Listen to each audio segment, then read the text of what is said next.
మనిషి హృదయాన్ని పరిశోధించే శాస్త్రమే మనస్తత్వ శాస్త్రం. భార్య మనసు భర్తకి, తల్లిదండ్రుల మనసు పిల్లలకి, ప్రజల మనసు నాయకులకి, ఇలా ఒకరి మనసు మరొకరికి తెలియాలంటే వారిని అధ్యయనం చెయ్యాలి. భూమి మీద అల్పాయుష్షు కలిగిన మనిషి మరో మనిషికి అర్థం కాకపోతే సర్వోన్నతుడైన దేవుని ఆలోచనలు మనిషికి ఎలా అర్థమవుతాయి? తన మనసంతా నీతిమంతులు ప్రవక్తలచే వ్రాయించి గ్రంథస్థం చేసి ఇచ్చిన పుస్తకమే ది బైబిల్. ఆ బైబిల్ను పరిశోధింపచేస్తూ విన్నవారికి దేవుడు అర్థమయ్యేలా ప్రకటించే మహాజ్ఞాన సభలే దేవుని తలంపులు. దేవుని తలంపులు. ఇందు ముఖ్య వాక్యోపదేశకులు బ్రదర్ జె మణికుమార్ గారు, son of God Christ church, Samarlakota, Thurpu Godavari జిల్లా. తేదీలు 2015 అక్టోబర్ 29, 30, 31 అనగా గురు, శుక్ర, శనివారములు. ప్రతిరోజు సాయంత్రం 6 గంటల నుండి. స్థలం కొత్తూరు కాలనీ, వీకరాయపురం. ప్రేమమయ యూత్ వారిచే ప్రత్యేక గీతాలాపన చేయబడును. ఈ సభలకు అందరికీ ఇదే మా ఆహ్వానం. మిమ్మును ప్రేమతో ఆహ్వానించువారు బ్రదర్ విఎస్ రాజుగారు మరియు సంఘ సభ్యులు. వివరాలకు 9542087715, 9948442936, 9912329368. పరలోకమందున్న మా తండ్రి, ఈ రెండవ రోజులోనికి మమ్మల్ని ప్రవేశపెట్టి మంచి వాతావరణం మాకు అనుగ్రహించినందుకు, మీ లెక్కలలో ఉన్న మీ పిల్లలందరినీ చేర్చినందుకు, మీ తలంపులు మాకు తెలియజేసేందుకు సమయమును ఆయుత్తుపరిచినందుకు మీకు వందనములు తండ్రి. మీ పిల్లల మనోవాంఛ మీరు తీర్చండి. మీ జ్ఞానపు సంగతులు మాకు అనుగ్రహించండి. విని విడిచిపెట్టేవారు కాకుండా 100% ఫలించేటట్లుగా ప్రతి విత్తనం దున్నబడిన నేలలో విత్తబడినట్లుగా వింటున్న ప్రతి మాట వారి హృదయములలో ఫలించినట్లుగా మీ సహాయాన్ని వారికి అనుగ్రహించమని వేడుకుంటూ యేసుక్రీస్తు వారి ద్వారా ఈ ప్రార్థన మీకు సమర్పిస్తున్నాము తండ్రి. ఆమేన్. ప్రియమైన దేవుని వారులారా, దేవుని తలంపులు అనే ఈ మహాసభలలో రెండవ రోజులోనికి మనం వచ్చాం. గత దినాన మీరు ప్రారంభపు మాటలుగా చక్కని సంగతులు విన్నారు. చాలామంది అర్థం చేసుకున్నారని నేను భావిస్తున్నాను. ఇక ఈ రెండవ రోజు చక్కని సంగతులు మన కొరకు ఎదురు చూస్తున్నాయి. భూమి మీద ఒక మనిషి మనసు తెలుసుకోవటం చాలా కష్టం. అది అర్థం కావాలంటే ఆ మనిషిని మనం అధ్యయనం చేయాలి. చాలాసార్లు భర్తకే భార్య మనసు తెలియదు, పిల్లలకే తల్లిదండ్రుల మనసు తెలియదు, స్నేహితులకే మరొక స్నేహితుని మనసు తెలియదు. నన్ను గూర్చి మనసులో ఏమనుకుంటున్నాడో అని చాలాసార్లు మనం అనేక మంది చెప్పటం వింటుంటాం. ఒక మనస్సును చదవటం, ఒక మనస్సును అర్థం చేసుకోవటం చాలా కష్టమైనటువంటి పని. అలాంటప్పుడు ఒక సామాన్య మానవుడి మనసే మనకు అర్థం కానప్పుడు, దాని కొరకు ఈరోజు భూమి మీద ఒక శాస్త్రం ఉన్నప్పుడు, సైకాలజీ అంటారు దానిని, పరలోకంలో ఉన్న దేవుని మనసు, ఆయన ఆలోచనలు, ఆయన తలంపులు అతి సులువుగా మనకు అర్థమైపోతాయి అనుకోవటం చాలా అవివేకం, చాలా మూర్ఖత్వం. ఎలా అర్థమవుతాయండి? దేవుడు ఈరోజు అందరికీ అర్థమయ్యాడా? ఎన్నో వందల కోట్ల మంది మనుషులు ఈ భూమి మీద నివసిస్తున్నటువంటి నేటి కాలంలో దేవుడు అందరికీ అర్థం కాలేదు. దేవుడు అందరికీ అర్థం కాలేదు. ఒక చిన్ని ఉదాహరణ చెబుతాను మీకు, అర్థం కాలేదు అని చెప్పడానికి. దేవుని తలంపులు తెలుసుకోవలసిన అవసరత ఎంతవరకు ఉందో ఈ ఉదాహరణను బట్టి మీరు చెప్పాలి, నేర్చుకోవాలి. క్రైస్తవ్యం దగ్గరకు వచ్చి మనం ఆలోచించినప్పుడు ఒక క్రైస్తవ్యం ఈరోజు ప్రపంచంలో అత్యధిక జనాభా ఎవరు అంటే క్రైస్తవులు. భారతదేశంలో కాదు, ప్రపంచంలో అన్ని దేశాలను కలిపి మనం అంచనా వేస్తే, లెక్క కడితే అత్యధికులుగా క్రైస్తవులు ఈరోజు మనకు కనిపిస్తున్నారు. క్రైస్తవులు ఎక్కువ శాతం ఉన్నారు. మరి అలాంటప్పుడు సమాజంలో చాలామందికి దేవుడు అర్థమై ఉండాలిగా. ఎందుకంటే క్రైస్తవులు అనగానే మనం ఏమనుకుంటాం? క్రైస్తవులు అనగానే ఈ సమాజంలో ఉన్న ఒక పర్యాయ పదం ఏంటో తెలుసా? దేవుని నమ్ముకున్నారు. అంతేనండి.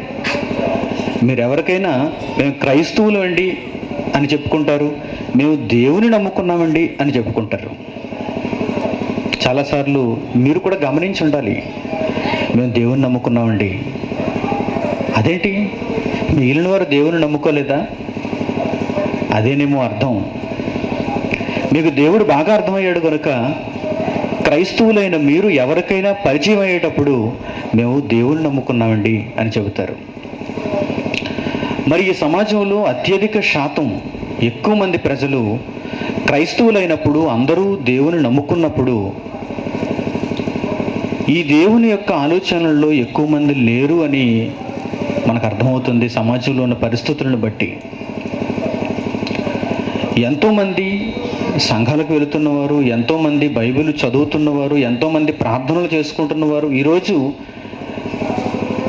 నేరాలు చేసినటువంటి వారి జాబితాలో మనకు కనిపిస్తున్నారు.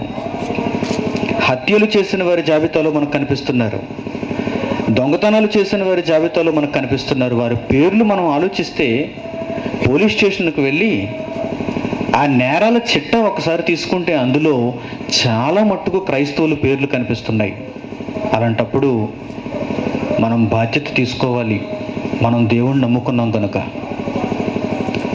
ఆ క్రీస్తువును నమ్ముకున్న వారిని మనం సరిదిద్దాలి, సరిచేయాలి. దేవుని తలంపులు ఈరోజు క్రైస్తవులకు అర్థం కాలేదు. అందుకే ఈ అంశాన్ని మీ మధ్యకు తీసుకుని రావాల్సిన అవసరం ఏర్పడింది. దేవుని తలంపులు, దేవుని ఆలోచనలు మనిషికి ఇంకా అర్థం కాలేదు. చాలామందికి ఉన్న ఒక తప్పుడు అభిప్రాయం, ఒక భ్రమ ఏంటంటే నీటిలో మునిగితే పరలోకం వచ్చేస్తుంది అనుకుంటున్నారు. అదేనండి బాప్తిస్మం. బాప్తిస్మం తీసుకుంటే పరలోకం. బాప్తిస్మం తీసుకుంటే మేము దేవునికి పిల్లలం, మమ్మల్ని ఎవరు అడ్డుకుంటారు పరలోకానికి రానివ్వకుండా? మేము బాప్తిస్మం తీసుకున్నాం కదా, మా నోటితో యేసుక్రీస్తు ప్రభువు అని ఒప్పుకున్నాం కదా, అలాగని మేము ఎక్కడో మాటను చెప్పటం లేదు, బైబిల్లో వ్రాయబడింది కదా అంటున్నారు ఈరోజు క్రైస్తవులు. వారిని చూసి అమాయకులు అని వదిలిపెట్టాలో, వారికి జ్ఞానం అర్థమయ్యేంత వరకు వాక్యంతో ఉతికేయాలో నాకు అర్థం కాదు. ప్రియమైన వారలారా, దేవుని తలంపులు అర్థం కాలేదు అనటానికి ఇది ఒక మంచి ఉదాహరణ. బాప్తిస్మం తీసుకుంటే పరలోకం వచ్చే పక్షంలో ఈరోజు ప్రపంచవ్యాప్తంగా సుమారు 400 కోట్ల మంది జీవిస్తూ ఉన్నారు బాప్తిస్మం తీసుకొని. వీరందరికీ పరలోకం వస్తుందా? అంత సులువుగా ఆ మహాలోకాన్ని దేవుడిచ్చేస్తాడా? అదేమైనా నిప్పుల మీద నడక, అదేమైనా కొరడా దెబ్బలు తినటమా, అదేమైనా 40 దినాలు పగలు రాత్రులు ఉపవాసం ఉండటమా? కాదే, కేవలం నీటిలో మునగటం. అది చేసినంత మాత్రాన పరలోకం వస్తుందా? అది చేసినంత మాత్రాన పరలోకం వస్తుందా? దానితో పాటు ఇంకా చాలా చేయాలి. అలాగని మిమ్మల్ని తీసుకోవద్దనటం లేదు, నేను తీసుకోవాలి, బాప్తిస్మం తీసుకోవాలి. కానీ అది చాలా ప్రాథమికమైన అంశం. మొదటి మెట్టు ఎక్కగానే నేను కొండెక్కాను అనకూడదు. ఇంకా ఎన్ని మెట్లు ఉన్నాయి చూడండి. అన్నీ ఎక్కాలి. చివరి మెట్లు ఎక్కుతున్నప్పుడు మీ నరాలు, మీ కుదుళ్ళు, మీ జాయింట్లన్నీ ఊడిపోతుంటాయి. మొదటి మెట్లు ఎక్కినప్పుడు ఏముందండి, సింపుల్. అది 10 మెట్లు ఎక్కేసరికి ఏమైందండి, చాలా సింపుల్. అది చాలా సునాయాసం. అది 100వ మెట్టు దగ్గరికి మీరు వెళ్ళినప్పుడు ఇదేంటి ఇంత ఎత్తుగా ఉంది, ఒక్కసారి వెనక్కి చూసుకుంటే, కిందకు చూసుకుంటే 100 మెట్లు నేను ఎక్కొచ్చానా, ఇంకా ఎన్నున్నాయి బాబు, యేసు బాబు అని అడిగితే ఇంకో 100 ఉన్నాయి అన్నాడు ఆయన. ఇంకా 100 ఉన్నాయా, అప్పుడు ఇస్తావా పరలోకం నాకు? మరి మొదటి మెట్టు ఎక్కితే పరలోకం ఇచ్చేస్తానండి. మార్కు సువార్త 16వ అధ్యాయం 16వ వచనంలో రాయించావు నువ్వు. అది ప్రవేశం, అది ప్రవేశం. మరి భూమి మీద మీరు అలాగే మాట్లాడుకుంటారు. భూమి మీద మీ మాటలు అలా ఉండవా? అందుకే మీకు అర్థమయ్యేటట్లుగా మీ భాషలో రాయించాడు, నమ్మి బాప్తిస్మం పొందినవాడు రక్షింపబడును, నమ్మని వానికి శిక్ష విధింపబడును. సామర్లకోట రైల్వే స్టేషన్కి వెళ్ళి టికెట్ తీసుకున్నవాడు హైదరాబాద్ వెళ్ళగలుగును, లేనివాడు సామర్లకోటలోనే ఉండిపోవును. అలాంటి స్టేట్మెంట్ అది. సామర్లకోట రైల్వే స్టేషన్కి వెళ్ళి గోదావరి ఎక్స్ప్రెస్కి ఒక టికెట్ తీసుకొని మరలా ఎక్కినాటో తిరిగి ఎక్కి ఇంటికి వచ్చి వీకే రాయపురంలో కూర్చున్నారనుకోండి, హైదరాబాద్ వెళ్తారా మీరు? టికెట్ తీసుకున్నాను కదండి అని నాకు చూపించకూడదు. మీరు టికెట్ తీసుకుంటే హైదరాబాద్ వెళ్తానని మీరు చెప్పారు కదండి. గోదావరి ఎక్స్ప్రెస్కు సీటు నేను బెర్త్ రిజర్వ్ చేసుకున్నానండి, నేను హాయిగా ఇంటికి వచ్చి ఫ్యాన్ కింద కూర్చున్నానండి, హైదరాబాద్ ఎప్పుడు వెళ్తాను అడిగారు అనుకోండి. మీరు ఎంత మూర్ఖులు, మీరు ఎంత అవివేకులు. మీరు టికెట్ తీసుకుంటే హైదరాబాద్ వెళ్తారని చెప్పిన మాట వాస్తవమే, కానీ టికెట్ తీసుకున్న తర్వాత మీరు ఎంత పని చేయాలి, ఎంత కష్టపడాలి, ప్లాట్ఫామ్ మీదకి వెళ్ళాలి. అసలు మీ ట్రైన్ ఎప్పుడు వస్తుందో తెలుసుకోవాలి, ఆ సమయం ఏంటో తెలియాలి. ఆ 3వ నెంబర్ ప్లాట్ఫామ్ మీద మీరు అలా నించోవాలి. మీ భోగి ఎక్కడొస్తుందో మీరు తెలుసుకోవాలి. ఆ సమయానికి క్షణాల్లో ఉంటుందంతే. ఆ రైలు బండి ఎంత కాలం ఉంటుందో చెప్పండి? నిర్ణయింపబడిన సమయం వరకే అది ఉంటుంది, క్షణాలలో, నిమిషాలలో. ఈలోపు మీరు చాలా హడావుడిగా ఉన్నాయో లేవో చూసుకోకుండా చాలా హడావుడిగా లోపలికి ఎక్కేస్తారు, పెట్టులోనికి ఎక్కేస్తారు. మీ బెర్త్ చూసుకుంటారు, కూర్చుంటారు. అమ్మయ్య, కొంత పని అయిపోయింది. ఆ తర్వాత రైలు బండి కదలడం ప్రారంభించింది, రాజమండ్రి వచ్చింది. దిగిపోతారా? రాజమండ్రి వచ్చేసిందిగా, నేను బండి ఎక్కి 1 గంట అయిపోయిందిగా, ఇక నేను కూర్చోలేకపోతున్నాను, దిగిపోతానంటే రాజమండ్రి వెళ్ళిపోతారు మీరు, హైదరాబాద్ వెళ్ళరు. ఎన్ని గంటలు ప్రయాణం చేయాలండి మీరు? ఎన్ని గంటలు ప్రయాణం చేయాలి? సాయంత్రం సుమారు మీరు 8 గంటలప్పుడు ఈ బండి ఎక్కితే రాత్రంతా మీరు బండిలోనే ఉండాలి. ఒక గోదావరి ఎక్స్ప్రెస్ను ఉదాహరణగా తీసుకుంటే ఉదయకాలానికి మీరు చేరతారు హైదరాబాద్. హైదరాబాద్ వచ్చిన తర్వాత దిగకుండా మరలా అందులోనే కూర్చోకూడదు. ఆ క్లీన్ చేసేవారు వచ్చి మిమ్మల్ని తోలేస్తారు, దిగండి దిగండి దిగండి. ఆ తర్వాత మీరు ప్లాట్ఫామ్లో దిగాలి, ఆ టికెట్ అడిగితే చూపించాలి, బయటకు రావాలి, ఆటో ఎక్కాలి, మీ అడ్రస్ చెప్పాలి, అక్కడికి వెళ్ళాలి. అప్పుడు ప్రయాణం సుఖవంతమైంది. సింపుల్గా మీకు ఏం చెప్పాను నేను? హైదరాబాద్ వెళ్ళాలంటే ఏం చేయాలి అంటే నేను ఏం చెప్పాను? టికెట్ తీసుకుంటే వెళ్తారని చెప్పాను.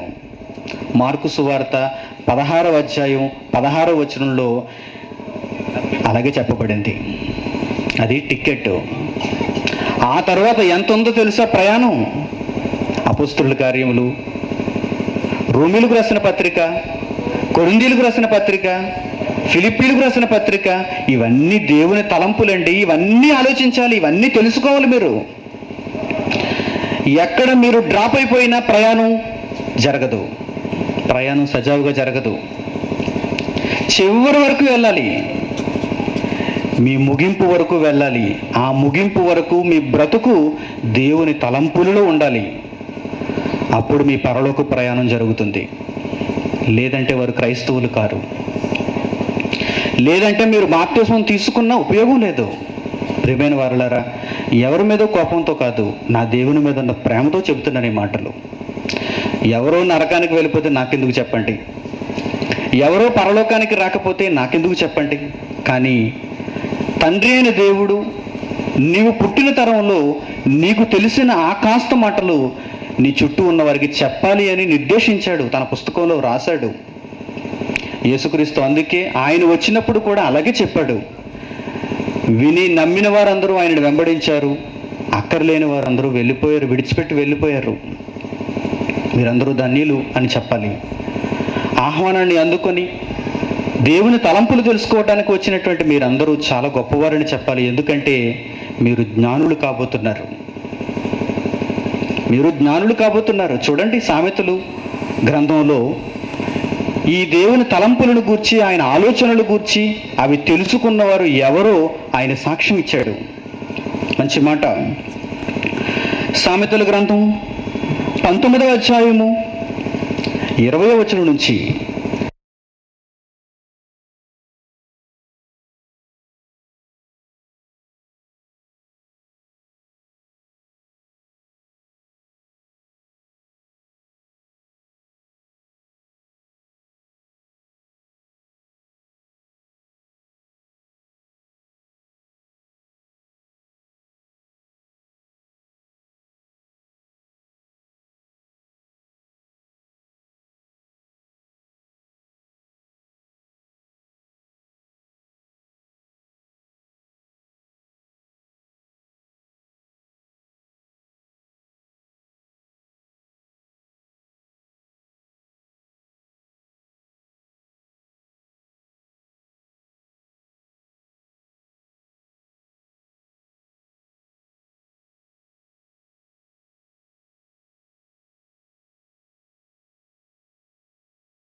యెషయా గ్రంథం 5వ అధ్యాయం 19వ వచనం నుంచి, ఆయనను త్వరపడనిమ్ము. మీరందరూ ఆయన త్వరపెట్టాలి. ఇప్పుడు తండ్రి ఆలస్యం చేయొద్దు. నీ తలంపులేంటో, నీ ఆలోచనలేంటో త్వరగా మాకు చెప్పాలి నీవు. ఎందుకంటే మేము భయంకరమైన పరిస్థితుల్లో ఉన్నాం. ఆ విషయాలు మాకు తెలియకపోతే మేము నాశనంలోనికి వెళ్ళిపోతాం. ఆయనను త్వరపడనిమ్ము. దేని కొరకు? మేము ఆయన కార్యమును చూచినట్లు ఆయనను దానిని వెంటనే చేయనిమ్ము. ఇశ్రాయేలు యొక్క పరిశుద్ధ దేవుని ఆలోచన మాకు తెలియబడినట్లు అది మా ఎదుట కనబడనిమ్ము. ఏమడుగుతున్నాడు చూడండి భక్తుడు. ఏమైనా కోరుకుంటున్నాడా? అవకాశం వచ్చినప్పుడు, దేవుడు ప్రత్యక్షమైనప్పుడు ఏమైనా కోరుకుంటున్నాడా? ఏం కోరుకుంటున్నాడో చూడండి. నీ ఆలోచన నాకు చెప్పు తండ్రి, చాలా త్వరగా చెప్పాలి, అది కూడా ఆలస్యం చేయొద్దు అంటున్నాడు. చూడండి, ఇశ్రాయేలు పరిశుద్ధ దేవుని ఆలోచన మాకు తెలియబడినట్లు అది మా ఎదుట కనబడనిమ్ము. తండ్రి, నీ మనసులో ఏముంది? మనుషులను గూర్చి నీవేమనుకుంటున్నావు? మా ఎడల నీ తలంపులేంటి? విస్తారమైన నీ ఆలోచనలేంటి? త్వరగా మాకు తెలియచెప్పు. ఇదే భక్తుడు అడుగుతున్నటువంటి మంచి ప్రశ్న. ప్రియమైన వారులారా, ఈ మంచి సమయంలో మనం జ్ఞానులు అవటానికి త్వరగా ఆయన నుంచి ఆయన తలంపులు, ఆయన ఆలోచనలు మనం సంగ్రహించాలి, తెలుసుకోవాలి. మన బ్రతుకును ఆయనకు అనుకూలమైనదిగా మలచుకోవాలి. ఇశ్రాయేలీయులలో జరిగినటువంటి ఒక మంచి సందర్భాన్ని ఈరోజు మనం ఆలోచన చేద్దాం. ఎందుకంటే అందులో ఆయన తలంపు మనకు కనిపిస్తుంది, ఆయన మనసు ఎలాంటిదో మనకు అర్థమవుతుంది. ఇశ్రాయేలీయులకి మొట్టమొదటి రాజు సౌలు.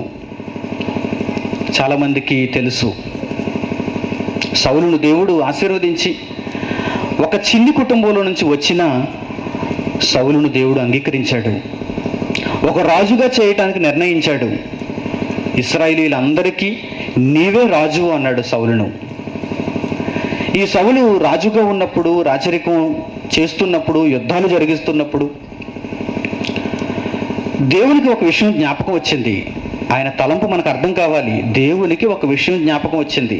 అదేంటంటే, ఎప్పటి నుంచో ఒక దేశంలో ఉన్నవారు దేవునికి శత్రువులుగా ఉండిపోయారు. వారెవరంటే అమాలేకీయులు. ఎందుకు వీరు శత్రువులుగా మారిపోయారంటే, ఇశ్రాయేలీయులు ఐగుప్తులో నుండి ప్రయాణమైనప్పుడు మోషే నాయకత్వంలో, ఇశ్రాయేలీయులు ఈజిప్టు దేశాన్ని విడిచిపెట్టినప్పుడు చరిత్రలో మొట్టమొదట ఇశ్రాయేలీయుల మీద యుద్ధం చేసినటువంటి దేశమే అమాలేకీయుల దేశం. అందువల్ల దేవుడు వారి మీద పగపెట్టుకున్నాడు. నేను వారిని ఎంత కష్టపడి ఎర్ర సముద్రాన్ని పాయలుగా చేసి ఆరిన నేల మీద వారిని నడిపించి ఇశ్రాయేలీయులుగా, నా పిల్లలుగా వారిని ఈ ప్రపంచానికి నేను చూపించాలి అనుకుంటే, వారిని అడ్డగించటానికి, వారి మీద యుద్ధం చేసి వారిని గెలవటానికి అమాలేకీయులు చేసినటువంటి కుట్రను దేవుడు తెలుసుకున్నాడు. ఆ రోజు మోషే నాయకత్వంలో యెహోషువ చేత యుద్ధం చేయించి అమాలేకీయులందరినీ సంహరించాడు. కానీ దేవునికి ఇంకా కోపం ఉండిపోయింది. దేవుని తలంపు తెలుసుకోండి, దేవుని ఆలోచన మీరు అర్థం చేసుకోండి. దేవునికి మనం ఎదురు తిరిగితే మన మీద ఆయనకు ఉండే కోపం తరతరములు ఉండిపోతుంది. అందుకే ఎప్పుడు దేవునికి ఎదురు తిరగకూడదు. ఇప్పుడు మనం క్షేమంగా ఉండొచ్చు, కానీ సమయం చూసి కొడతాడు ఆయన. ఆయనకు చాలా మైండ్ ఉంది. భూమి మీద మనం ఆలోచించేదంత, మన మెదడు ఎంత ఉంటుంది చెప్పండి? ఎంత ఉంటుంది? ఇంత చిన్న మెదడుతో మనం ఎంత ఆలోచించగలం? ఆయన ఏంటండి, ఆయన ఆలోచన ఏంటండి, ఆయన తలంపు ఏంటండి?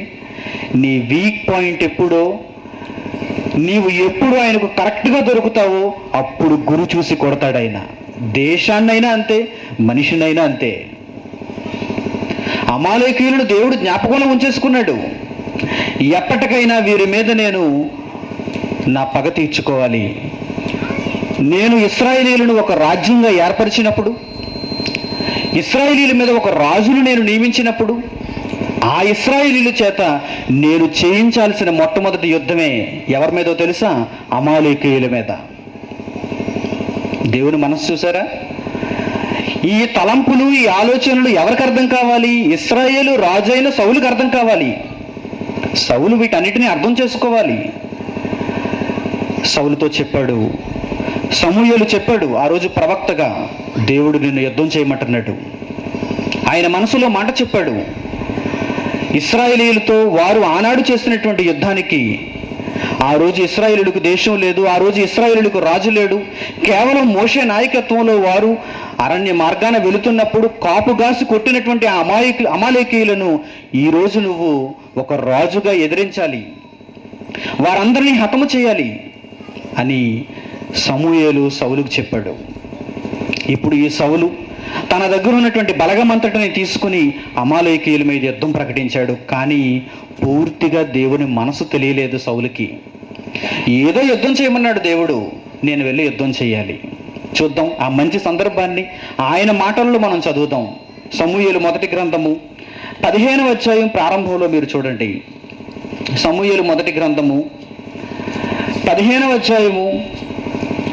అధ్యాయము మొదటి వచనం నుంచి, ఒకానొక దినమున సమూయేలు సౌలును పిలిచి, యెహోవా ఇశ్రాయేలీయులకు తన జనుల మీద నిన్ను రాజుగా అభిషేకించుటకై నన్ను పంపెను. యెహోవా మాట వినుము, సైన్యములకు అధిపతియగు యెహోవా సెలవిచ్చినదేమనగా, అమాలేకీయులు ఇశ్రాయేలీయులకు చేసినది నాకు జ్ఞాపకమే. ఏంటి దేవుని తలంపు? ఎప్పుడో కొన్ని సంవత్సరాల క్రితం అమాలేకీయులు ఇశ్రాయేలీయుల మీద చేసిన యుద్ధాన్ని ఇంకా జ్ఞాపకంలో ఉంచుకున్నాడు. ఆయన ఉంచుకుంటాడు, ఎందుకంటే ఆయన తలంపులు బహువిస్తారములు. ఎప్పుడో నా చిన్ననాడు నేను దేవుణ్ణి ఎదిరించినందుకు దేవుడు ఇప్పుడు నా మీద పగ తీర్చుకుంటున్నాడా? అవును, దేవుడు మర్చిపోడు. మన బ్రతుకు, మన విధానం మారకపోతే, మన మనసు మారకపోతే ఎప్పటికైనా ఆయన మనకు శత్రువే. ఎప్పటికైనా పగ తీర్చుకోక తప్పదు. దేవుడండి ఒక దేశం మీద పగ తీర్చుకుంటున్నాడు. ఆయన ఏమంటున్నాడు చూడండి. ఒకనాడు ఇశ్రాయేలీయుల మీద ఆ అమాలేకీయులు చేసిన దానిని నాకు జ్ఞాపకమే అంటున్నాడు. వారు ఐగుప్తులో నుండి రాగానే అమాలేకీయులు వారికి విరోధులై మార్గమందు వారి మీదకి వచ్చిరి కదా. నీకు చరిత్ర జ్ఞాపకం ఉందా సౌలు? నీవు ఇప్పుడు రాజువయ్యావు, నీ చుట్టూ సైనిక బలం ఉంది. ఇప్పుడు నీవు వెళ్ళి ఆ అమాలేకీయులను, దేవునికి ఎవరైతే శత్రువులుగా ఉన్నారో ఆ అమాలేకీయులను నీవు హతము చేయాలి. ఎలా హతము చేయాలో చూడండి. 3వ వచనం, కాబట్టి నీవు పోయి కనికరింపక అమాలేకీయులను హతము చేయుచు పురుషులనేమి, స్త్రీలనేమి, బాలులనేమి, పసిపిల్లలనేమి, ఎద్దులనేమి, గొర్రెలనేమి, ఒంటెలనేమి, గార్ధవములనేమి అన్నిటినీ హతము చేసి వారికి కలిగినదంతయు బొత్తిగా పాడు చేసి అమాలేకీయులను నిర్మూలము చేయమని చెప్పాను. ఎంత క్లారిటీ ఇచ్చాడో చూడండి. ఎంత చక్కగా విషయాన్ని చెప్పాడో చూడండి. సౌలుకు ఒక రాజుగా, సమూయేలు ఒక ప్రవక్తగా దేవుని మనసంతటిని చెప్పేశాడు సమూయేలు. సౌలు నువ్వు వెళ్ళాలి, అమాలేకీయులను బొత్తిగా నీవు నాశనం చేయాలి. ఎందుకంటే ఆ దేశం మీద, అమాలేకీయుల మీద దేవునికి ఉన్న పగ ఇంకా చల్లారలేదు. నువ్వు వారిని హతము చేయాలి. అమాలేకీయులు ఒకప్పుడు ఇశ్రాయేలీయులు మార్గంలో ఉన్నప్పుడు వారందరినీ హతము చేయడానికి ప్రయత్నం చేశారు. వారికి ఒక రాజ్యం లేనప్పుడు, వారికి ఒక రాజు లేనప్పుడు, సైనిక బలం లేనప్పుడు, వారు నిరాయుధులుగా ఉన్నప్పుడు వారిని కొల్లగొట్టాలని అమాలేకీయులే ప్రయత్నం చేశారు. కనుక నీవు వెళ్ళేప్పుడు వారందరినీ హతము చేయాలి. శేషం ఉండకూడదు అన్నాడు. 0 ఎవ్వరూ ఉండకూడదు. అమాలేకీయుల దేశంలో ఎవ్వరూ ఉండకూడదు. పశువులు కూడా చంపబడాలి, పక్షులు కూడా చంపబడాలి, స్త్రీలు, పిల్లలు ఎవరిని కనికరించొద్దు. నువ్వు అందరినీ చంపేయి. ఎవరు చెప్పిన మాట అది? దేవుడు చెప్పిన మాట. ఇశ్రాయేలీయులు చరిత్రలో జరిగిన సందర్భం ఇది. సౌలు వెళ్ళాడు, సౌలు యుద్ధానికి వెళ్ళాడు. చూడండి ఏం జరిగిందో. 7వ వచనం, తరువాత సౌలు అమాలేకీయులను హవీలా నుండి ఐగుప్తు దేశపు మార్గమున షూరు వరకు తరిమి హతము చేసి ఏం చేశాడో చూడండి. అమాలేకీయుల రాజైన అగగును ప్రాణముతో పట్టుకొని జనులందరినీ కత్తి చేత నిర్మూలము చేశాను. సమూయేలు సౌలుతో ఏం చెప్పాడు? నీవు అమాలేకీయులు అందరినీ సంహరించాలన్నాడు. అందరినీ సంహరించాలి, శేషం మిగలకూడదు, శేషం మిగలకూడదు. కానీ సౌలు ఏం చేశాడో చూడండి. సౌలు ఏం చేశాడో చూడండి. అమాలేకీయులను పట్టుకున్నాడు, వారిని తరిమి తరిమి చంపేశాడు. కానీ వారిలో ఒకడిని ఉంచేశాడు. ఎవరతను? అమాలేకీయుల రాజు. ఎందుకో ఈ రాజుకి ఆ రాజును చూడగానే చంపబుద్ధి కాలేదు. దేవుని తలంపు అర్థం కాలేదు సౌలుకి. ఆ అమాలేకీయుల రాజును చంపకుండా వాడిని ప్రాణంతో పట్టుకున్నాడు. ఇంకా ఏం చేశాడు చూడండి. సౌలును జనులను కూడి అగగును, గొర్రెలలోను, ఎడ్లలోను, క్రొవ్విన గొర్రె పిల్లలు మొదలైన వాటిలోను మంచి వాటిని నిర్మూలము చేయక కడగా ఉంచి పనికిరాని నీచి పశువులన్నిటినీ నిర్మూలము చేసిరి. చూడండి సౌలు ఏం చేశాడో. దేవుని తలంపు అర్థం కాకపోతే ఇలాగే ప్రవర్తిస్తారండి రాజులైనా ప్రజలైనా. దేవుడు చెప్పిన మాట తూచా తప్పకుండా ప్రతి ఒక్కరూ పాటించాలి. అది దేవుని చట్టంలో ఉన్న విధి. దానికి మనం కొన్ని సంగతులు యాడ్ చేసుకోకూడదు, అందులోంచి కొన్ని సంగతులు మనం తీయకూడదు. దేవుడు చెప్పాడంటే దానిని పూర్తిగా దాన్ని నెరవేర్చాలి. కానీ సౌలు ఏం చేశాడో చూడండి. అమాలేకీయులు అందరినీ చంపకుండా రాజును మాత్రం బ్రతకనిచ్చాడు. అలాగే వారికి ఉన్న పశువుల్లో క్రొవ్విన వాటిని ఉంచేశాడు. బాగా చూపుకు అందమైన వాటిని ఉంచేశాడు. పైగా వీటన్నిటిని తీసుకొస్తున్నప్పుడు సమూయేలుకి ఎదురుపడిన తర్వాత సమూయేలుతో సౌలు ఇస్తున్నటువంటి సమాధానం చూడండి. ఆ జవాబు ఎలా ఉందో చూడండి. అదే అధ్యాయం సమూయేలు మొదటి గ్రంథం 15వ అధ్యాయం 14వ వచనం చూడండి. సమూయేలు అడుగుతున్నాడు, అలాగైతే నాకు వినబడుచున్న గొర్రెల అరుపులు ఎడ్ల రంకెలు ఎక్కడవి? నీవు హతము చేసి తిరిగి వస్తున్నప్పుడు నీ వెనక గొర్రెల రంకెలు వినిపిస్తున్నాయి, ఎడ్ల రంకెలు వినిపిస్తున్నాయి, ఇవన్నీ ఎక్కడవి అని అడుగుతున్నప్పుడు ఏమని చెబుతున్నాడు చూడండి సౌలు. అమాలేకీయుల యొద్ద నుండి జనులు వీటిని తీసుకుని వచ్చిరి. అమాలేకీయులందరినీ హతము చేయమని నీవు చెప్పావు, కానీ నా సైన్యం కొన్నింటిని తీసుకొచ్చింది. అమాలేకీయుల దగ్గర నుంచి కొన్నిటిని తీసుకొచ్చాం.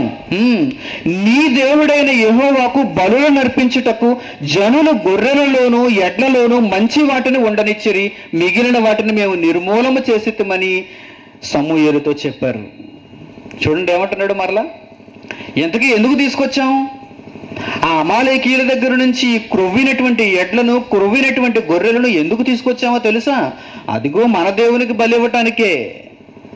అప్పుడు అర్థమైపోయింది దేవునికి సౌలు ఏం చేశాడో, సౌలు ఎంత దుర్మార్గుడో, సౌలు వేటి మీద కన్నేశాడో దేవునికి బాగా అర్థమైపోయింది. దేవుని తలంపు అర్థం చేసుకోవటం అంత సులభం కాదు. ఎవరు చెప్పారు మీకు దేవుని యొక్క మనసు మాకు అర్థమైపోయిందని? దేవుని యొక్క గ్రంథం మాకు అర్థమైపోయిందని ఎవరు చెప్పారండి? సౌలుకి అర్థం కాలేదు ఆ రోజు. ఒక రాజు అండి ఆయన, is a king of Israel, ఒక మహాచక్రవర్తి. ఆ చక్రవర్తి ఎలా పొరపాటు పడ్డాడో చూడండి.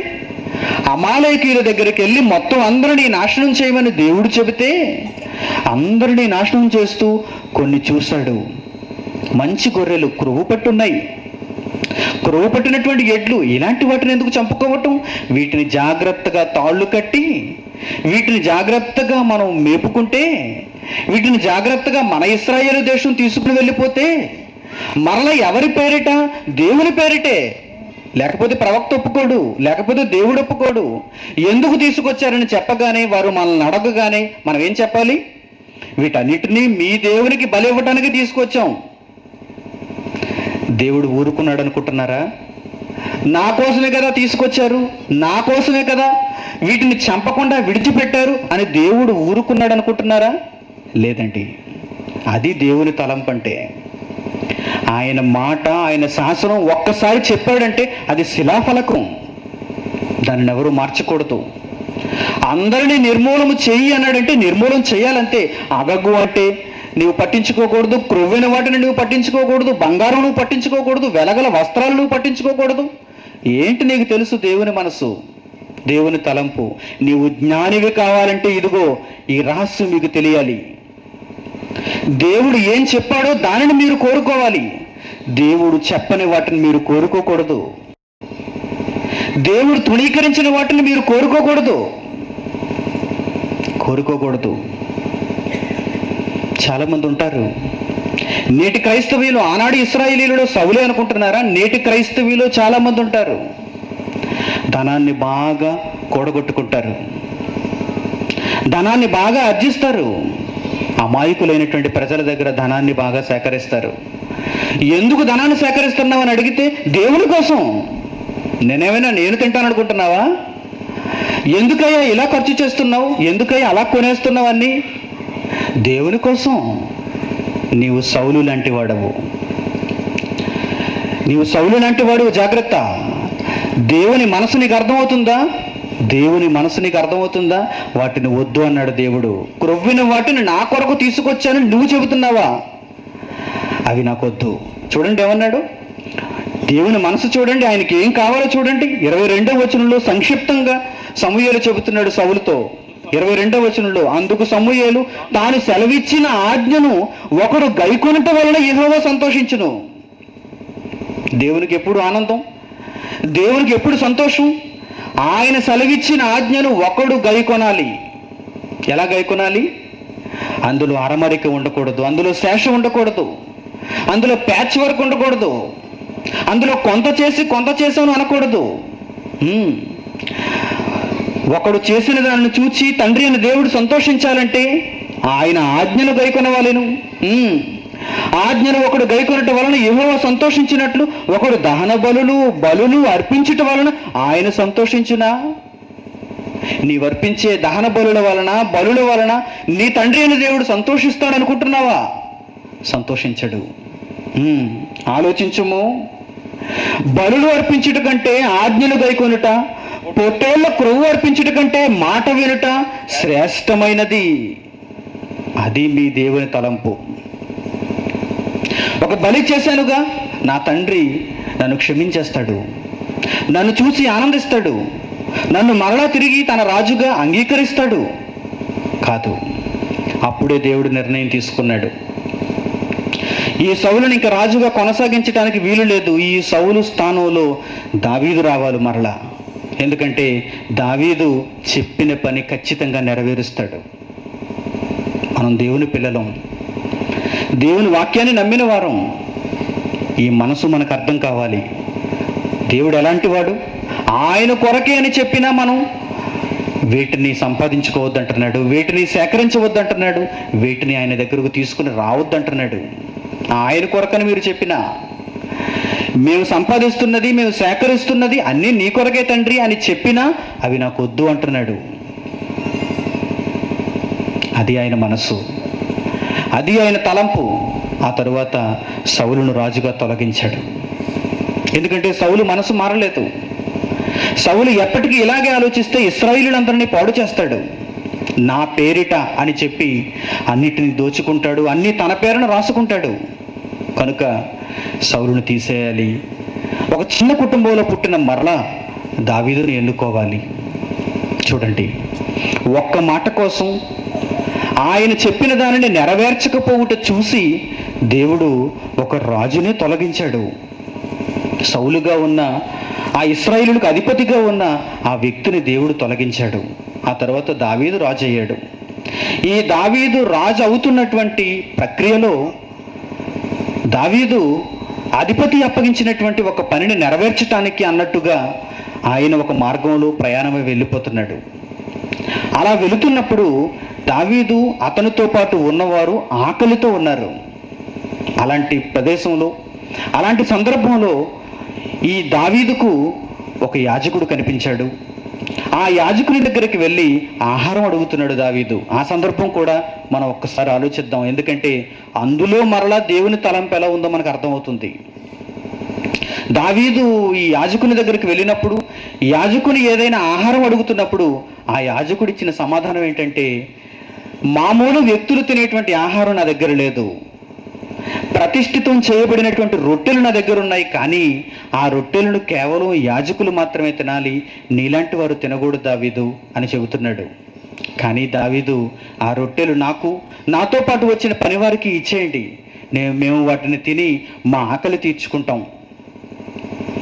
ఇలాంటి సందర్భంలో దావీదు ఇలా చేసినప్పుడు దేవుని యొక్క తలంపు ఎలా ఉందో, దేవుడు ఎలా ఆలోచించాడో ఆ సందర్భాన్ని మనం ఒక్కసారి పరిశీలిద్దాం. మత్తయి సువార్త 12వ అధ్యాయము 3వ వచనం. ఆయన వారితో ఇట్లనెను, తానును తనతో కూడా ఉన్నవారును ఆకలి కొని ఉండగా దావీదు చేసిన దానిని గూర్చి మీరు చదవలేదా అని అడుగుతున్నాడు. అంటే యాజకులలో, ప్రధాన యాజకులలో, శాస్త్రులలో ఉన్నటువంటి వారిలో కొంతమందికి ఇంకా ఈ విషయం అర్థం కాలేదు. రోజు చదువుతున్నారు బైబిల్, రోజు చదువుతున్నారు ధర్మశాస్త్రం, కానీ ఆనాటి ప్రధాన యాజకులకు ఈ విషయం అర్థం కాలేదు. కనుకనే యేసు ఏమని అడుగుతున్నాడు చూడండి, తానును తనతో కూడా ఉన్నవారును ఆకలి కొని ఉండగా దావీదు చేసిన దానిని గూర్చి మీరు చదవలేదా? అతడు దేవుని మందిరంలో ప్రవేశించి యాజకులే తప్ప తానైనను తనతో కూడా ఉన్నవారైనను తినకూడని సముఖపు రొట్టెలు తినెను. ఎవరు తినకూడదు? దావీదు తినకూడదు. దావీదుతో వచ్చిన పనివారు తినకూడదు. అలాంటప్పుడు దావీదు దేవాలయంలో ప్రవేశించి ఆ సముఖోపు రొట్టెలు తిన్నాడు. సముఖోపు రొట్టెలు తినను, మరియు యాజకులు విశ్రాంతి దినమున దేవాలయములో విశ్రాంతి దినమును ఉల్లంఘించి నిర్దోషులై ఉన్నారని మీరు ధర్మశాస్త్రమందు చదవలేదా? దావీదుని ఇక్కడ దేవుడు నిర్దోషిగా తీర్చాడు. ఏం చేశాడు దావీదు? యాజకులు తప్ప మరెవ్వరూ తినకూడని సముఖపు రొట్టెలు తినేశాడు. అలాంటి సందర్భంలో దావీదును దేవుడు నిర్దోషిగా ఎందుకు తీర్చాడు? అది దేవుని తలంపు. అసలు దేవుడు ఎలాంటి వాడు? సౌలు విషయంలో ఏం చేశాడు దేవుడు? తాను సెలవిచ్చిన మాట నెరవేర్చకపోతే చిన్న విషయంలో కూడా అగగును ప్రాణంతో పట్టుకున్నప్పుడు, క్రొవ్విన వాటిని కొన్నింటిని వధించకుండా ఉన్నప్పుడు వాటిని దేవుని కొరకే తీసుకొచ్చామని చెప్పినా దేవుడు ఊరుకోలేదు. సౌలును రాజుగా తొలగించాడు. సౌలు మీద దేవుడు కోపపడ్డాడు. మరి అలాంటి పరిస్థితుల్లో దావీదు వెళ్ళి సముఖపు రొట్టెలు తిన్నప్పుడు దేవుడు కోపపడాలి కదండి. దేవుడు దావీదును దోషిగా ఎంచాలి కదండి. కానీ ఎంచలేదు. దావీదును నిర్దోషిగా ఎంచాడు. ఎందుకంటే దావీదు మనసు దేవునికి తెలుసు. దావీదు దేవుని పనిలో నిమగ్నమై ఉన్నాడు. అలాంటి పరిస్థితులలో అతనికి ఆకలి వేసింది. అతనితో ఉన్నవారికి ఆకలి వేసింది. అందుకే యాజకుని దగ్గరికి వెళ్ళి అడుగుతున్నాడు, నీ దగ్గర ఆహారం ఏమైనా ఉందా? యాజకులే తప్ప ఎవరూ తినకూడని సముఖపు రొట్టెలు దావీదు తిన్నప్పుడు దేవుడు దావీదును నిర్దోషిగా ఎంచాడు. దీనిని బట్టి మీరు అర్థం చేసుకోండి, దేవుని మనసు ఎవరికైతే పూర్తిగా అర్థమవుతుందో, దేవుని తలంపులు ఎవరికైతే బాగా అర్థమవుతాయో వారిని దేవుడు నిర్దోషులుగా ఎంచుతున్నాడు. దేవుని పనిలో ఉండి అమాయకత్వంతో దేవుని యొక్క కార్యక్రమాలు ఎవరు భూమి మీద జరిగిస్తున్నారో వారందరినీ దేవుడు నిర్దోషి నిర్దోషి నిర్దోషి అంటున్నాడు. కానీ ఆయన కార్యక్రమాలు తెలియకపోతే, ఆయన పనిలో మనిషి ఉండకపోతే, ఆయన కొరకే అని చెప్పి పేరుకు మాత్రం దేవుడు వెనక జరుగుతున్నదంతా నీ కార్యక్రమం అయితే దేవుడు విడిచిపెట్టడు అని సౌలు సందర్భంలో చెప్పాడు. అది ఆయన తలంపు, అది ఆయన ఆలోచన. చాలా గొప్పవాడు దేవుడు. ఆయన మనసు తెలుసుకోవడానికి మనం ప్రయత్నం చేయాలి. ఈ భూమి మీద ఉన్న మనుషులందరినీ దేవుడు రక్షించాలనే ఉద్దేశంతో ఉన్నాడు. ఆయన పనిలో ఉండాలని. ఒక నిర్దోషిగా మీరు భూమి మీద దేవుని కార్యక్రమాలలో ఉంటూ ఈ ప్రకృతిని అనుభవించే హక్కును కలిగి ఉండాలని దేవుడు ఒక దావీదును ఉదాహరణగా మనకు చూపిస్తున్నాడు. ఏం కోరుకోవాలి మనం? మొట్టమొదట దేనిని ఆలోచించాలి మనం? భూమి మీద శారీరక సంబంధమైన పనులనా? భూమి మీద దేవునిని పట్టించుకొని కార్యక్రమాలలోనా? కాదండి. నిరంతరం దేవుణ్ణి మన మనసులో ఉంచుకోవాలి. నిరంతరం దేవుడు మన గురించి ఏమనుకుంటున్నాడో తెలుసుకోవాలి. ఆయన తలంపులు మనం అర్థం చేసుకోవాలి. నా ప్రతి అడుగు దేవుని కొరకే ఉందా? ఈ భూమి మీద నా బ్రతుకులో దేవునికి ఏవైనా కార్యక్రమాలు జరుగుతున్నాయా? దేవుడు నాకు ఇచ్చిన శరీరం ద్వారా దేవునికి నేను ఏమైనా చేయగలుగుతున్నానా? నాకు ఇచ్చిన నోరు, నాకు ఇచ్చిన శరీరం, నాకు ఇచ్చిన కాలం, నాకు ఇచ్చినటువంటి బ్రతుకు, నాకు ఇచ్చినటువంటి బంధువర్గం, నాకు ఇచ్చిన కుటుంబం, నాకు ఇచ్చిన పిల్లలు, వీరందరి ద్వారా నేను దేవుని కార్యక్రమాలలో ఉండగలుగుతున్నానా? అప్పుడు మీరు నిర్దోషులు. అది దేవుని ఆలోచన.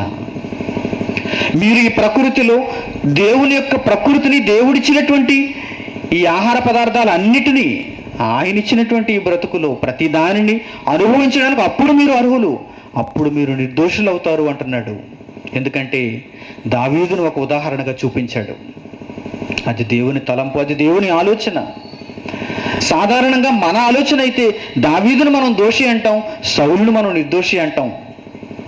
లోకపరంగా మనిషి ఆలోచనతో పాటు మనం ఆలోచిస్తే, మనుషుల పరంగా మనం దీనిని లెక్క కడితే సౌలును నిర్దోషి అంటాం మనం. ఎందుకంటే దేవుని కోసమే కదా తీసుకొచ్చాడు, దేవుని కోసమే కదా క్రొవ్విన వాటన్నింటినీ తీసుకొచ్చాడు అని సౌలును మనం నిర్దోషిగా ఎంచగలం. కానీ దావీదును మాత్రం ఎందుకు సముఖపు రొట్టెలు తిన్నాడు అని దావీదును ఒకవేళ దోషిగా ఎంచగలం. కానీ దేవుని మనసు చూడండి ఎలా ఉందో, ఆయన తలంపులు చూడండి ఎలా ఉన్నాయో. అందుకే మీ తలంపులు వంటివి కావు నా తలంపులు, మీ ఆలోచనలు వంటివి కావు నా ఆలోచనలు. నా కోసం పనిచేసే వారి మీద నేను ఎల్లప్పుడూ దృష్టి పెడతాను, వారి ఆకలి తీరుస్తాను, వారి జీవన విధానాన్ని చూసుకుంటాను, వారి బ్రతుకంతటిని నేను కాపాడుతాను, వారికి భూమి మీద ఇచ్చిన ఆయుష్కాలాన్ని నేను కొనసాగిస్తాను. ఎందుకంటే వారు నా కొరకు ఆలోచిస్తున్నారు. రాజు పని మీద ఉన్నాడు ఆ రోజు దావీదు. కానీ సౌలు తన సొంత కార్యాలలో ఆలోచిస్తున్నాడు. సౌలు తన ఇష్టాన్ని తాను నెరవేర్చుకోవడానికి ఆలోచిస్తున్నాడు. ఇంతకీ క్రొవ్విన వాటిని తీసుకుని వచ్చి దేవునికి బలిస్తే నిజంగా దేవుడు వచ్చి తింటాడా? దేవుడు తినడు. మరి ఎవరు తింటారు? రాజే తింటాడు, యాజకులే తింటారు, సైనికులే తింటారు. ఇదండి సౌలు మనసులో ఉన్న భావం. క్రొవ్విన వాటిని తీసుకొచ్చాడు నిజమే, దేవునికి బలిద్దామనే తీసుకొచ్చాడు నిజమే, అమాలేకీయులలో కొన్నిటిని మిగిల్చుకున్నాడు నిజమే. కానీ వీటి వలన దేవునికి ఏంటి ఉపయోగం? బలి దేవునికి ఇస్తే దేవుడేమైనా కూర్చుని ఈ బలి ఇచ్చిన వాటన్నిటిని, మాంసమంతటిని తింటాడా? మటన్ అంతా ఆయనక? సౌలు పంటి క్రిందక? సౌలుకేనండి అదంతా. రాజుకే అదంతా, యాజకులకే అదంతా, ఇశ్రాయేలు ప్రజలకే అదంతా. అందువల్లే దేవుడు సౌలు మనసులో ఉన్నటువంటి ఆ భావాన్ని గ్రహించాడు.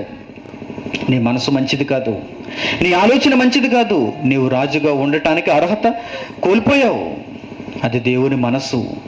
ఇక యోనా సందర్భంలోనికి మనం వెళితే ఆయన ఆలోచనలు, ఆయన తలంపులు ఎలా ఉన్నాయో మనం అర్థం చేసుకోవచ్చు. యోనా గ్రంథం 3వ అధ్యాయం ఒకసారి చూడండి. అంతటి యెహోవా వాక్కు రెండో మారు యోనాకు ప్రత్యక్షమై సెలవిచ్చినదేమనగా, నీవు లేచి నినివే మహాపురమునకు పోయి నేను నీకు తెలియజేయ సమాచారము దానిని ప్రకటన చేయుము. కాబట్టి యోనా లేచి యెహోవా సెలవిచ్చిన ఆజ్ఞ ప్రకారము నినివే పట్టణమునకు పోయెను. నినివే పట్టణము దేవుని దృష్టికి గొప్పదై 3 దినముల ప్రయాణమంత పరిమాణము గల పట్టణము.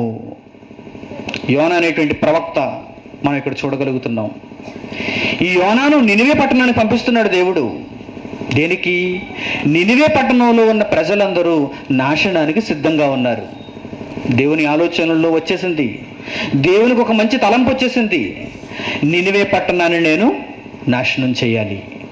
ఏమండి, పట్టణాలను నాశనం చేయటానికి, దేశాలను నాశనం చేయటానికి, ప్రాంతాలను నాశనం చేయటానికి, మనుషులను నాశనం చేయటానికి దేవుని తలంపులలో ఆలోచనలు పుడుతున్నాయేంటి? మనం ఇప్పటి వరకు మనలను ఎవరైనా హతం చేయాలన్నా, మన మీద ఎవరైనా పగ తీర్చుకోవాలన్నా ఒక మనిషి పగ తీర్చుకుంటాడేమో అనుకున్నాం, ఒక మనిషి మనకు శత్రువు అవుతాడేమో అనుకున్నాం. నిజమే. కానీ మనిషి కంటే భయంకరమైన వాడు ఇక్కడ కనిపిస్తున్నాడు. చూడండి, ఒక పట్టణాన్ని ఆయన ఒక శత్రువుగా భావించి దానికి నాశనాన్ని విధిస్తున్నాడు. ఒక పట్టణాన్ని నాశనం చేయబోతున్నాడు. ఏంటి, ఒక దేశం, ఒక పట్టణం, ఒక ప్రాంతం, ఒక మనిషి దేవునికి అంత విరోధులైపోతారా? దేవుడు కరుణామయుడు, దేవుడు ప్రేమమయుడు. ఒక ప్రార్థన ఆయనకు చేసుకుంటే ఆయన అందరినీ చల్లగా కాపాడుతాడు అనుకున్నాం ఇప్పటి వరకు. ఆయన ఏంటంటే ఇలా ఉన్నాడు. దేశం గతి తప్పినప్పుడు, పట్టణం తన యొక్క మార్గం తప్పినప్పుడు, మనిషి తన ప్రవర్తన తప్పినప్పుడు దేవుడు ఇలాంటి నిర్ణయాలు తీసుకోక తప్పదు. దేవుని తలంపిది. ఒక భక్తుడైన యోనాకు చెబుతున్నాడు, ఒక ప్రవక్త అయిన యోనాకు దీనిని తెలియజేస్తున్నాడు. నినివే పట్టణానికి నేను నాశనాన్ని విధించాను, నాశనం విధించాను. అప్పుడప్పుడు మీరు దినపత్రికల్లో చూస్తుంటారు, అతాకుతలం అయిపోయింది ఒక ప్రాంతం అని మీకు రాస్తుంటారు. ఉత్తర భారతదేశంలో ఇటీవల ఒక భూకంపం సంభవించింది. ఉత్తర భారతంలో అనగానే పాకిస్తాన్ ఉంది అందులో, జమ్మూ కాశ్మీర్ ఉంది అందులో, ఢిల్లీ ప్రాంతం ఉంది అందులో. ఈ ప్రదేశాలన్నింటిలో ఒక భారీ భూకంపం రిక్టార్ స్కేలు మీద 7.2గా నమోదైపోయింది. చాలా భవంతులు నేల కూలిపోయాయి. ఎవరు దీనికి కారణం అనుకుంటున్నారు? ఒక ఉగ్రవాది పెట్టిన బాంబు అదేమైనా? భూకంపం ఎవరు కలిగిస్తున్నారండి? భూకంపం ఎవరి వలన కలుగుతుందండి? ఎప్పుడైనా ఏ సుప్రీంకోర్టు అయినా, ఏ హైకోర్టు అయినా, ఏ ప్రభుత్వం అయినా దీన్ని నిలదీసిందా? అంతా నేలమట్టం అయిపోయిన తర్వాత తిరిగి కట్టుకుంటారు. ప్రధానమంత్రి వెళతాడు, ముఖ్యమంత్రి వెళతాడు, చిన్న చిన్న మంత్రులు వెళతారు, సాంఘిక కార్యక్రమాలు చేసేటువంటి వారు వెళతారు, రెడ్ క్రాస్ సొసైటీ వెళుతుంది. అందరికీ ఏదో ఇంజక్షన్లు, మందు బిళ్ళలు, ఆహారపు పొట్లాలు పంపిణీ చేయడం తప్ప ఈ భూకంపానికి ఎవరు కారణం అని ఇప్పటి వరకు ఎవరు చెప్పలేదు. ఒక ప్రళయం వచ్చిందంటే దానికి కారణం ఎవరు అని ఇప్పటి వరకు చెప్పలేదు. ఒక రోగం విజృంభించింది అంటే, ఒక ప్రాంతంలో అనేక మందిని బలిగొంటుంది అంటే దానికి కారణం ఫలానా అని ఎవరూ చెప్పలేదు. ఉపశమనాలు చెప్పారంతే. దానికి కార్యక్రమాలు ఎలా చేసుకోవాలి, దానికి బలైపోయినటువంటి వారిని ఎలా మనం ఆదుకోవాలి, ఇటువంటివి చెప్పారు తప్ప దీనికి కారణం ఎవరు? విశాఖపట్నంలో హుద్హుద్ తుఫాను వచ్చింది. ఆ తుఫాను వచ్చి వెళ్ళిపోయిన తర్వాత అందరూ అప్రమత్తం అయిపోయారు. ఈ విశాఖ నగరాన్ని మరలా మనం అందమైనగా తీర్చిదిద్దుకోవాలి. ఈ విశాఖపట్నంలో మరలా మనం మొక్కలు నాటాలి, మరలా మనం చెట్లు చూడాలి, పచ్చదనం చూడాలి. ఎక్కడికక్కడ నేలమట్టం అయిపోయింది, ఎక్కడికక్కడ అన్నీ కూలిపోయాయి. దీనికి కారణం ఎవరైనా చెప్పారా? హుద్హుద్ రాకకు కారణం ఏ మంత్రి అయినా, ఏ శాస్త్రవేత్త అయినా విశాఖపట్నాన్ని గురి చూసి అది కొట్టడానికి ఇదండి కారణం అని ఎవరూ చెప్పలేదండి. పట్టణాల మీద దేవునికి కోపం ఉంది, ప్రాంతాల మీద దేవునికి పగ ఉంది. మర్చిపోకండి, ఇప్పటి వరకు క్రైస్తవ ప్రపంచం దేవుని ప్రేమను చూపించింది మనకి, కానీ దేవుని తలంపు పూర్తిగా మీకు అర్థం కాలేదు. అందుకే ఈ సభల యొక్క అవసరత ఎంతైనా ఉంది. దేవునికి కోపం ఉంది. అది ఎప్పుడు అనుకుంటున్నారు? ఇప్పుడిప్పుడు మొదలైంది అనుకుంటున్నారా? ఇప్పుడిప్పుడు మొదలైంది అనుకుంటున్నారా? క్రీస్తు పూర్వం మొదలైంది. యేసు ఈ భూమి మీదకి రాక పూర్వమే దేవునికి కోపం వచ్చింది. నోహు జలప్రలయం ఎందుకు వచ్చింది చెప్పండి? దేవుని కోపాన్ని బట్టి. సొదొమ గొమొర్రా ప్రాంతాలను దేవుడు అగ్నిగంధకాలతో ఎందుకు కాల్చివేశాడు చెప్పండి? దేవుని కోపాన్ని బట్టి. ఇశ్రాయేలీయులను ఈ భూమి నెరవిడిచి ఎందుకు మింగేసింది చెప్పండి? దేవుని కోపాన్ని బట్టి. ఇక్కడ యోనా సందర్భంలో కూడా ఈ నినివే పట్టణం బహు భయంకరమైనటువంటి పరిస్థితుల్లో ఉంది. దేవుని తలంపులు వారికి తెలియవు. అందుకే యోనాకు చెబుతున్నాడు, ఏమంటున్నాడు చూడండి 3వ వచనంలో, కాబట్టి యోనా లేచి యెహోవా సెలవిచ్చిన ఆజ్ఞ ప్రకారము నినివే పట్టణమునకు పోయెను. యోనాకు మొట్టమొదటి అర్థమైంది దేవుని తలంపు ఏంటో. ఆ తలంపులో నినివే పట్టణం పరిస్థితి బాగులేదు. ఆ పట్టణానికి నేను వెళ్ళి దేవుని తలంపు చెప్పకపోతే ఆ పట్టణం గతి ఏమైపోతుంది? ప్రతి ఒక్కరూ నాశనం అవుతారు. కనుక యోనా పట్టణంలో అడుగుపెట్టాడు. యోనా పట్టణానికి వెళ్ళి ఏం చేస్తున్నాడు చూడండి, 4వ వచనం, యోనా పట్టణంలో ఒక దిన ప్రయాణం అంత దూరము సంచరించుచు ఇక 40 దినములకు నినివే పట్టణము నాశనమగునని ప్రకటన చేయగా. యోనా నడుచుకుంటూ వెళ్ళిపోతున్నాడు. అటు ఇటు కనిపించిన వారందరికీ చెప్పేస్తున్నాడు. ఏమని? ఇంకా 40 రోజులు మీరు లెక్క పెట్టుకోండి రోజులను, ఎందుకంటే మీ పట్టణం మీద దేవుడు పగబట్టాడు. మీ పట్టణాన్ని దేవుడు నాశనం చేయాలనుకుంటున్నాడు. ప్రతి ఒక్కరిని ఆయన చంపేస్తాడు ఆయన. ఎందుకంటే మీ బ్రతుకు ఆయనకు నచ్చలేదు, మీ విధానం ఆయనకు నచ్చలేదు. ఆయన తలంపుల్లో మీరు చెడ్డవారుగా మారిపోయారు. మిమ్మల్ని అంతమొందించాలనుకుంటున్నాడు. నినివే పట్టణంలో ఆయన నడుస్తూ సంచరించుచు ఇక 40 దినములకు నినివే పట్టణము నాశనమగునని ప్రకటన చేయగా, నినివే పట్టణపు వారు దేవుని యందు విశ్వాసం ఉంచి ఉపవాస దినము చాటించి గనులేమి అల్పులేమి అందరూ గోనెపట్ట కట్టుకొనిరి. చూడండి ఏం జరిగిందో. నిజంగా యోనా మాటను వారు విన్నారండి, దేవుని తలంపును అర్థం చేసుకున్నారండి. మా పట్టణం చాలా గొప్పది అనుకున్నాం, మా పట్టణం కలకాలం ఉంటుంది అనుకున్నాం, కానీ మా పట్టణాన్ని దేవుడు నాశనం చేస్తాడా? ఈ ప్రవక్త వచ్చి చెబుతున్న మాటలు చూడండి. ఎక్కడి నుంచో వచ్చాడు ఈ ప్రవక్త. తర్షీషుకు వెళ్ళవలసిన వాడు ఈ ప్రవక్త, అసలు నినివేకి రావలసిన వాడు కాదు. ఈ ప్రవక్త మా పట్టణానికి వచ్చి దేవుని తలంపును చెబుతున్నాడంటే మేము అర్థం చేసుకోవాలి, మేము వినాలి, మేము మనసు మార్చుకోవాలి, మా ప్రవర్తన అంతా మార్చుకోవాలి, చక్కదిద్దుకోవాలి. ఎంత మంచి పట్టణం అండి నినివే పట్టణం. తప్పు చేస్తే చేసింది, కానీ ఆ ప్రవక్త మాట విందండి. ఒక ప్రవక్త ఊరికాని ఊరిలో నుంచి వచ్చి ఆ ఊరిలో ఉన్న ప్రజలందరికీ, ఆ పట్టణంలో ఉన్న ప్రజలందరికీ దేవుని మాటలు, దేవుని తలంపులు చెబుతున్నప్పుడు అసలు ఎందుకు వినాలండి?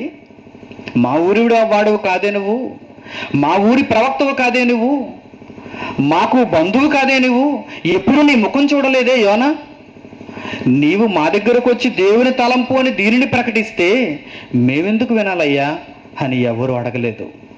క్షణాలలో మొత్తం మారిపోయారు. గోనెపట్ట కట్టుకున్నారు. వారి దగ్గర ఉన్న అందమైన వస్త్రాలు తీసేశారు. చూడండి ఏం జరుగుతుందో చూడండి. వారు గోనెపట్ట కట్టుకొని ఉపవాస దినము చాటించి గనులేమి అల్పులేమి అందరూ, ప్రతి ఒక్కరూనండి. పేదవారు మాత్రమే మారారనుకుంటున్నారా? ప్రతి ఒక్కరూ, రాజు కూడా మారిపోయాడు. వారికి అర్థమైపోయింది వారి నాశనం వారికి దగ్గర పడిందని వారికి అర్థమైపోయింది. ఈ సంగతి నినివే రాజులకు వినపడినప్పుడు అతడును తన సింహాసనం మీద నుండి దిగి తన రాజవస్త్రములు తీసివేసి గోనెపట్ట కట్టుకొని బూడిదలో కూర్చుంటెను. సింహాసనం మీద కాదిక, బూడిదలో కూర్చున్నాడు. ఎప్పటికైనా నేను బూడిదైపోవలసిన వాడనే. ఇప్పుడు వెలిగింది రాజుకి లైట్. ఎప్పుడు వెలిగిందో చూడండి. ప్రవక్త వచ్చి దేవుని తలంపులు చెబితే అప్పుడు నేర్చుకున్నాడు. నేను కూర్చోవలసింది సింహాసనం మీద కాదు, నా ప్రజలకు నేను బుద్ధి చెప్పాలి, నా ప్రజలకు నేను ఒక మార్గదర్శకుడిని కావాలి. అందుకే నేను గోనెపట్ట కట్టుకొని బూడిదలో కూర్చోవాలి. ఏం జరిగిందో చూడండి. తర్వాత మరియు రాజైన తానును ఆయన మంత్రులను ఆజ్ఞీయగా, ఒకవేళ దేవుడు మనసు త్రిప్పుకొని పశ్చాత్తప్తుడై మనము లయము కాకుండా తన కోపాగ్ని చల్లార్చుకొనుడు కనుక మనుష్యులు ఏది పుచ్చుకొనకూడదు, పశువులు గాని ఎద్దులు గాని గొర్రెలు గాని మేతమేయకూడదు, నీళ్లు త్రాగకూడదు. ఎలా ప్రకటించాడో చూడండి రాజు. ఉపవాసం అంటే ఇది. మనం వెళ్ళి ఉపవాస కూడికలు తీసివేతలంతా. దేవుడు భాగాహారం పెట్టాడంటే ప్రతి ఒక్కరు కొట్టుకుపోతారు. ఏంటంటే ఉపవాసం అంటే అసలు ఏంటి ఉపవాసం? అసలు ఉదయాన్నే ఫుల్గా తినేసి లోపలికి వెళ్ళి భజన చేసి తినదంతా అరిగేంత వరకు మరలా రాత్రికి వచ్చి 2 పూటలది కొట్టేయడం కాదు. ఉపవాసం అంటే ఏంటో తెలుసా? బక్క చిక్కిపోవాలి. యేసుక్రీస్తు 40 రోజులు ఉపవాసం చేశాడు. యేసుక్రీస్తు 40 రోజులు ఉపవాసం చేశాడు. పచ్చి మంచి నీళ్ళు ముట్టుకోలేదు ఆయన, ఏమీ తినలేదు ఆయన, అలాగని అందరికీ చాటించుకోలేదు ఆయన. దేవుని పని చేసేందుకు వెళ్ళుచుండగా బాప్తిసం పొందిన తర్వాత ఆయన 40 రోజులు ఉపవాసం ఉన్నాడు. అది ఉపవాసం అంటే. ఏమనుకుంటున్నారు ఉపవాసం అంటే? ఆ నినివే పట్టణస్థులకు ఉపవాసం అంటే ఏంటో తెలుసు బాగా. ఆ రాజుకు ఆ మంత్రులకు ఉపవాసం అంటే ఏంటో తెలుసు బాగా. దేవుని తలంపు వారికి అర్థమైంది. మనం కాదు తినకుండా ఉండవలసింది. అసలు నినివే పట్టణంలో ఎవరు ముట్టుకోకూడదు, పచ్చి మంచి నీళ్ళు ముట్టుకోకూడదు. చూసారా? పశువులు ముట్టుకోకూడదు, మన దగ్గర ఉన్న జంతువులు ఏమీ తినకూడదు, మనుషులుగా మీరేమి తినకూడదు. ఒకవేళ దేవుడు తన మనసు మార్చుకుంటాడేమో, ఒకవేళ దేవుడు తన మనసు మార్చుకుంటాడేమో అంటే వీరికి ఏంటన్నమాట? ఏమర్థమైందన్నమాట? దేవుడు మనసు మార్చుకోడు సాధారణంగా. ఎందుకంటే చరిత్రలో మేము చూస్తే ఎంతమందిని ఆయన నాశనం చేయలేదు. ఆయనకు కనికరం ఉండదు. ఒక్కసారి ఆయన మనసు త్రిప్పుకున్నాడంటే, ఒక్కసారి ఆయన నిర్ణయించాడంటే, కాలాన్ని నిర్ణయించాడంటే, ఈ ప్రవక్త ద్వారా మనకు తెలియచేశాడంటే ఇక ఆయన వెనక్కు మల్లడు. దేవుడు వెనక్కు మల్లడు. ఒక్కసారి తన యొక్క విల్లును ఎక్కుపెట్టాడంటే బాణం వదిలేంత వరకు ఆయన వెనుతిరగడు. అంత కోపం కలిగిన వాడు ఆయన. చూడండి ఆయన కోపం ఎలా ఉంటుందో. మరలా ఇక్కడికి వద్దాం. కీర్తనల గ్రంథం 7వ అధ్యాయం. ఆయన కోపం ఒక్కసారి తెలుసుకోవాలి మీరు. పరలోకమందున్న తండ్రికి ఎంత కోపం ఉంటుందో మీరు తెలుసుకోవాలి. ఆయన తలంపులు ఇవి, ఆయన ఆలోచనలు ఇవి. కీర్తనల గ్రంథం 7వ అధ్యాయం 11వ వచనం చూడండి. 11వ వచనం, న్యాయమును బట్టి ఆయన తీర్పు తీర్చును, ఆయన ప్రతి దినము కోపపడు దేవుడు. మనం ఎక్కడైనా అవకాశం ఇస్తున్నామా? కోపపడకుండా ఉండటానికి, శాంతంగా ఉండటానికి, నవ్వుకోవటానికి, దూతలు ఎదుట సంతోషించటానికి ఎవరైనా అవకాశం ఇస్తున్నారండి? లేదు. ప్రతి క్షణం పాపం అండి. ప్రతి క్షణం దేవునిపై తిరుగుబాటండి. ఎక్కడ ఏ ప్రాంతం దేవునికి అనుకూలంగా బ్రతుకుతున్నారు చెప్పండి? ఏ దేశం దేవునికి అనుకూలంగా బ్రతుకుతుంది చెప్పండి? ఎక్కడా లేదు. ఎక్కడ సమానత్వం లేదు. ఎక్కడ దేవుని ఎడల భయభక్తులు లేవు. చిన్న పిల్లవాడు మొదలుకొని చిన్న పిల్లవాడికి చెప్పలేము ఈరోజు. ప్రతి ఒక్కరూ దేవుని మీద తిరుగుబాటే. అందుకే ఆయన ఎలా మారిపోతున్నాడు చూడండి. రోజు రోజుకి ఆయన ఎలా మారిపోతున్నాడు చూడండి. న్యాయమును బట్టి ఆయన తీర్పు తీర్చును, ఆయన ప్రతి దినము కోపపడు దేవుడు. మీ దేవుడే, మీరెప్పటి వరకు నమ్మిన దేవుడే, పరలోకమందున్న మా తండ్రి అని పిలుస్తున్న ఆ తండ్రే ఎలా ఉన్నాడు చూడండి. చాలా కోపంతో ఉన్నాడు. యాంగ్రీ గాడ్ ఈయన. చాలా కోపంతో ఉంటాడు ఈయన. ఆయన కోపాన్ని మనం చూడకూడదు. ఆయన కోపానికి మనం బలవ్వకూడదు. ఆయన ప్రతిదినము కోపపడు దేవుడు. ఒకడును మల్లని ఎడల, ఇదిగో మళ్లించటానికే దేవుని తలంపులు మీకు చెబుతున్నాడు. మల్లరా, ఒకడును మల్లకపోతే ఏం చేస్తాడు చూడండి. ఆయన తన ఖడ్గమును పదును పెట్టును. తన దగ్గర కూడా ఖడ్గాలు ఉన్నాయి. ఏమున్నాయి? కత్తులున్నాయి, ఖడ్గము. ఏంటి దేవుని దగ్గర కత్తులు ఎందుకు ఉంటాయి? దేవుని దగ్గర ఖడ్గాలు ఎందుకు ఉంటాయి? ఉంటే అవి మా దగ్గరికి ఎప్పుడు వస్తాయి? ఎప్పుడు దేవుని కత్తిని చూడలేదే మేము అనుకుంటున్నారా? దేవుని ఖడ్గం అంటే మనం నూరుకునే కత్తి లాంటిది కాదు. సునామీ ఎప్పుడైనా వినున్నారు మీరు? సునామీ ఎప్పుడైనా విన్నారు. చాలామంది వినుండాలి. చిన్నపిల్లలకైతే తెలియదు, ఒక 4 ఏళ్ళు 5 ఏళ్ళు ప్రాయం ఉన్న వారికి అయితే తెలియదు. అంతకు మించి వయసు ఉన్న ప్రతి ఒక్కరికి సునామీ అంటే ఏంటో తెలిసి ఉండాలి. ఏంటో తెలుసా? అది దేవుని దగ్గరున్న ఒక కత్తి, ఒక ఖడ్గం. అది సముద్రంలో ఉండవలసిన నీరు ఊరి మీదకి ఎందుకు వచ్చింది? అప్పటి వరకు ఇసుకను సరిహద్దుగా కలిగి తన ప్రవాహపు పొంగు ఎంతవరకు వచ్చినా ఆ ఇసుక వరకు వచ్చి వెనక్కి వెళ్ళిపోయేది కదా కెరటం, ప్రతి కెరటం. మరి ఆ రోజు ఆ క్షణాన ఎందుకు ఊరి మీదకి వచ్చిందో తెలుసా? ఎందుకు పట్టణాలలోనికి వచ్చిందో తెలుసా? ఎందుకు మనుషులను ముంచేసిందో తెలుసా? అది దేవుని ఖడ్గం. ఏ ప్రాంతంలో ఉన్న మనుషులను దేవుడు కొట్టాలనుకున్నాడో వారందరినీ సంహరించాడు. అది దేవుని ఖడ్గం. ఒకడు మల్లని ఎడల తన ఖడ్గమును పదును పెట్టునట్టున్నాడు. చూడండి, తన ఖడ్గమును పదును పెట్టును. తర్వాత తన విల్లు ఎక్కుపెట్టి దానిని సిద్ధపరిచి ఉన్నాడు. వాని కొరకు మరణ సాధనములు సిద్ధపరిచి ఉన్నాడు. ఎవని కొరకు? మల్లని వాని కొరకు. కేవలం సునామీయే కాదు, ఒక తుఫాను, ఒక రోగం, భూమి మీద మనిషి కొరకు ఎదురు చూస్తున్న ఎన్నో మరణ సాధనాలు దేవుని దగ్గర ఎదురు చూస్తున్నాయి, దేవుని దగ్గర సిద్ధంగా ఉన్నాయి. ఇవన్నీ మీ పరలోకపు తండ్రి కోపంగా ఉన్నప్పుడు, ఎవరు మల్లనప్పుడు ప్రయోగింపబడే సాధనాలు. వీటిలో ఒకదానిని నినివే పట్టణానికి ఆయన సిద్ధపరిచాడు, యోనాను పంపించాడు. నీవు వెళ్ళి ఆ పట్టణానికి చెప్పు, ఆ పట్టణానికి నాశనం విధింపబడిందని చెప్పు. ఒక 40 రోజుల్లో వీరందరూ హతమవుతారని చెప్పు, నాశనం అవుతారని చెప్పు. 40 రోజులుగా వీరందరూ ఉపవాసం ఉంటున్నారండి. ఎలాగూ చనిపోతాం మేము, ఎలాగూ దేవుని కోపానికి బలైపోతాం మేము. కానీ మా ఉపవాసాన్ని చూసి, మా భక్తిని చూసి, మేము చేస్తున్నటువంటి ఈ కార్యక్రమాన్ని చూసి దేవుడు ఒకవేళ తన మనసు మార్చుకుంటాడేమో అని నినివే పట్టణస్థులందరూ దేవుని ఎడల ఎంతో భక్తితో ఉన్నారు. ఆ యోనా చేసిన ప్రకటనను విని వెంటనే మారిపోయారు వారు. చూడండి అక్కడ ఏమని రాయబడిందో. 7వ వచనం, మరియు రాజైన తానును ఆయన మంత్రులను ఆజ్ఞేయగా, ఒకవేళ దేవుడు మనసు త్రిప్పుకొని పశ్చాత్తప్తుడై మనము లయము కాకుండా తన కోపాగ్ని చల్లార్చుకొనును గనుక మనుషులు ఏదియూ పుచ్చుకొనకూడదు, పశువులు గాని, ఎద్దులు గాని, గొర్రెలు గాని మేతమేయకూడదు, నీళ్లు త్రాగకూడదు. మనుషులందరూ తమ దుర్మార్గములు విడిచి తాము చేయు బలాత్కారములు మానివేయవలను. మనుషులేమి పశువులేమి సమస్తము గోనిపట్ట కట్టుకునేవలను. జనులు మనఃపూర్వకంగా దేవుని వేడుకొనవలను అని దూతలు నినివే పట్టణంలో చాటించి ప్రకటన చేశారు. కేవలం ఉపవాసమేనా? ఉపవాసం ఉంటూ చెడు కార్యక్రమాలన్నీ చేస్తే దేవునికి నచ్చుతుందా? నచ్చదు. అందుకే రాజు, మంత్రులు ఎంత మంచి ప్రకటన ఇచ్చారో చూడండి. పశువులు కూడా కట్టేయండి, గోనిపట్టలో పశువులు కూడా కట్టేయండి. మన ప్రాంతాన్ని చూడగానే దేవుడు జాలిపడాలి. మన ప్రాంతాన్ని చూడగానే దేవుడు తాను విధించాలనుకున్న శిక్షను వెనక్కి త్రిప్పుకోవాలి. పశువులకు గోనిపట్టలేంటండి? పశువులకు గోనిపట్టలేంటి చెప్పండి? ఒక మేకకు గోనిపట్ట, ఒక గేదెకు దూనకు గోనిపట్ట.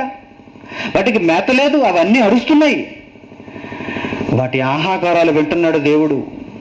నినివే పట్టణం కోసం నేను ఒకవైపు మరణ సాధనాలు సిద్ధపరుస్తుండగా నినివే పట్టణంలో నుంచి ఏంటి ఇవన్నీ వినిపిస్తున్నాయి? మాకు ప్రజల ప్రార్థనలు వినిపిస్తున్నాయి, పశువులు గొర్రెలు అరుపులు వినిపిస్తున్నాయి. అయితే యోనా చేసిన ప్రకటన ఫలించిందన్నమాట. మనుషులు తమ మనసు మార్చుకున్నారన్నమాట. నా తలంపు తెలుసుకుంటున్నారన్నమాట. శబాష్! ఇలాంటి నినివే పట్టణం కోసమే నేను ఎదురు చూశాను. ఇలాంటి నినివే పట్టణం కోసమే నేను యోనాను పంపించాను. దేవుడు ఎలాంటి వాడు చెప్పండి? దేవుడు కోపపడతాడు, కానీ మనం మార్పు కోరుకునే. మనం నశిస్తే చూసి ఆనందించడానికి కాదండి. మన శవాన్ని చూసి ఆయన ఎందుకండి ఆనందిస్తాడు? ఆయన ఎందుకండి నవ్వుకుంటాడు? ఇక మారడం అనుకుంటే శిక్ష విధించాలనుకుంటున్నాడు, కానీ మారేంత వరకు ఎంత కష్టపడుతున్నాడు చూడండి దేవుడు. పరలోకంలో ఉన్న దేవుడు మీ మార్పు కోరుకుని ఎంత కష్టపడుతున్నాడండి చూడండి. ఈరోజు ఈ అలంకరణ అంతా చూడండి, మీకోసమే. ఈ లైట్ల అలంకరణ అంతా చూడండి, ఈ స్టేజ్ చూడండి, ఈ మాటలు చూడండి, ఈ శబ్ద యంత్రాలు చూడండి, ఈ తెర చూడండి, ఇవన్నీ మీకోసమే. దేవుడు కష్టపడుతున్నాడు. పరలోకంలో నా తండ్రి ఈ మనుష్యుల్లో ఒక్కరైనా మారతారా అని ఆలోచిస్తున్నాడండి. మీకు తెలియకపోవచ్చు, కానీ మీలో ఒకరు ఉంటారు. ఆ దేవుని తలంపు తెలుసుకున్నవారు ఇక నుంచి నేను దేవుని కోసం బ్రతకాలి, ఈ క్షణం నుంచి నా బ్రతుకును దేవునికి అర్పణ చేయాలి, నా జీవిత కాలంలో ఇప్పటి వరకు భార్య కోసం, పిల్లల కోసం, గ్రామం కోసం, నా కోసం, నా జీవితం కోసం ఆలోచించి నా బ్రతుకునంతా వృధా చేసుకున్నాను, ఇక మీదట నేను నా తండ్రి కోసం ఆలోచించాలి అనుకునేవారు మీలో ఒక్కరైనా ఉండకపోరు. అలాంటి వారి కోసమే దేవుడు ఈ ప్రకటన చేయించాడు. ఆ రోజు నినివే పట్టణానికి చేయించాడు. నినివే పట్టణస్థులు చూడండి, పట్టణం మారిపోయింది. ఒకడు కాదు, ఇద్దరు కాదు, ముగ్గురు కాదు, పట్టణం మారిపోయింది. వారందరూ ఉపవాసంలో ఉన్నారు. 40 దినాలు ఉపవాసంలో ఉన్నారు.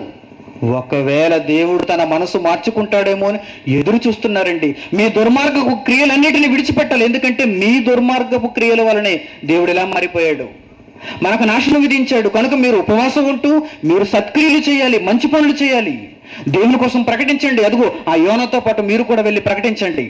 ఆ యోనా గారికి సహాయం చేయండి, ఆయనకు సహకారులుగా ఉండండి, దేవుని ఇష్టాన్ని నెరవేర్చండి. రాజు, మంత్రులు ఇదే ప్రకటన చేశారండి ఆ ఊరిలో, ఆ పట్టణంలో. అందుకే దేవుడు ఎప్పుడూ మనసు మార్చుకోనివాడు. తన తలంపులో ఒక్కసారి నిర్ణయం తీసుకుంటే అమలు చేసేవాడు. ఆ రోజు, ఆ క్షణాన్న నినివే పట్టణం వారు చేసిన దానిని చూసి ఎలా మారిపోయాడో చూడండి, ఎలా మారిపోయాడో చూడండి. ఆ మాటల్లో మీరే చూడండి.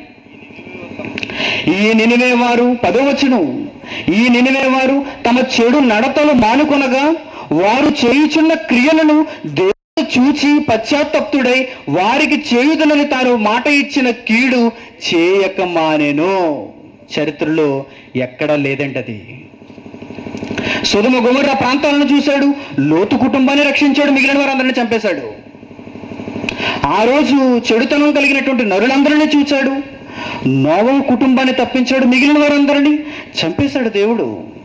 ఆ జలప్రలయంలో అందరూ కొట్టుకుని పోతున్నప్పుడు, అందరూ శవాలు తేలిపోతున్నప్పుడు దేవుడు కనికరించలేదు వారి మీద.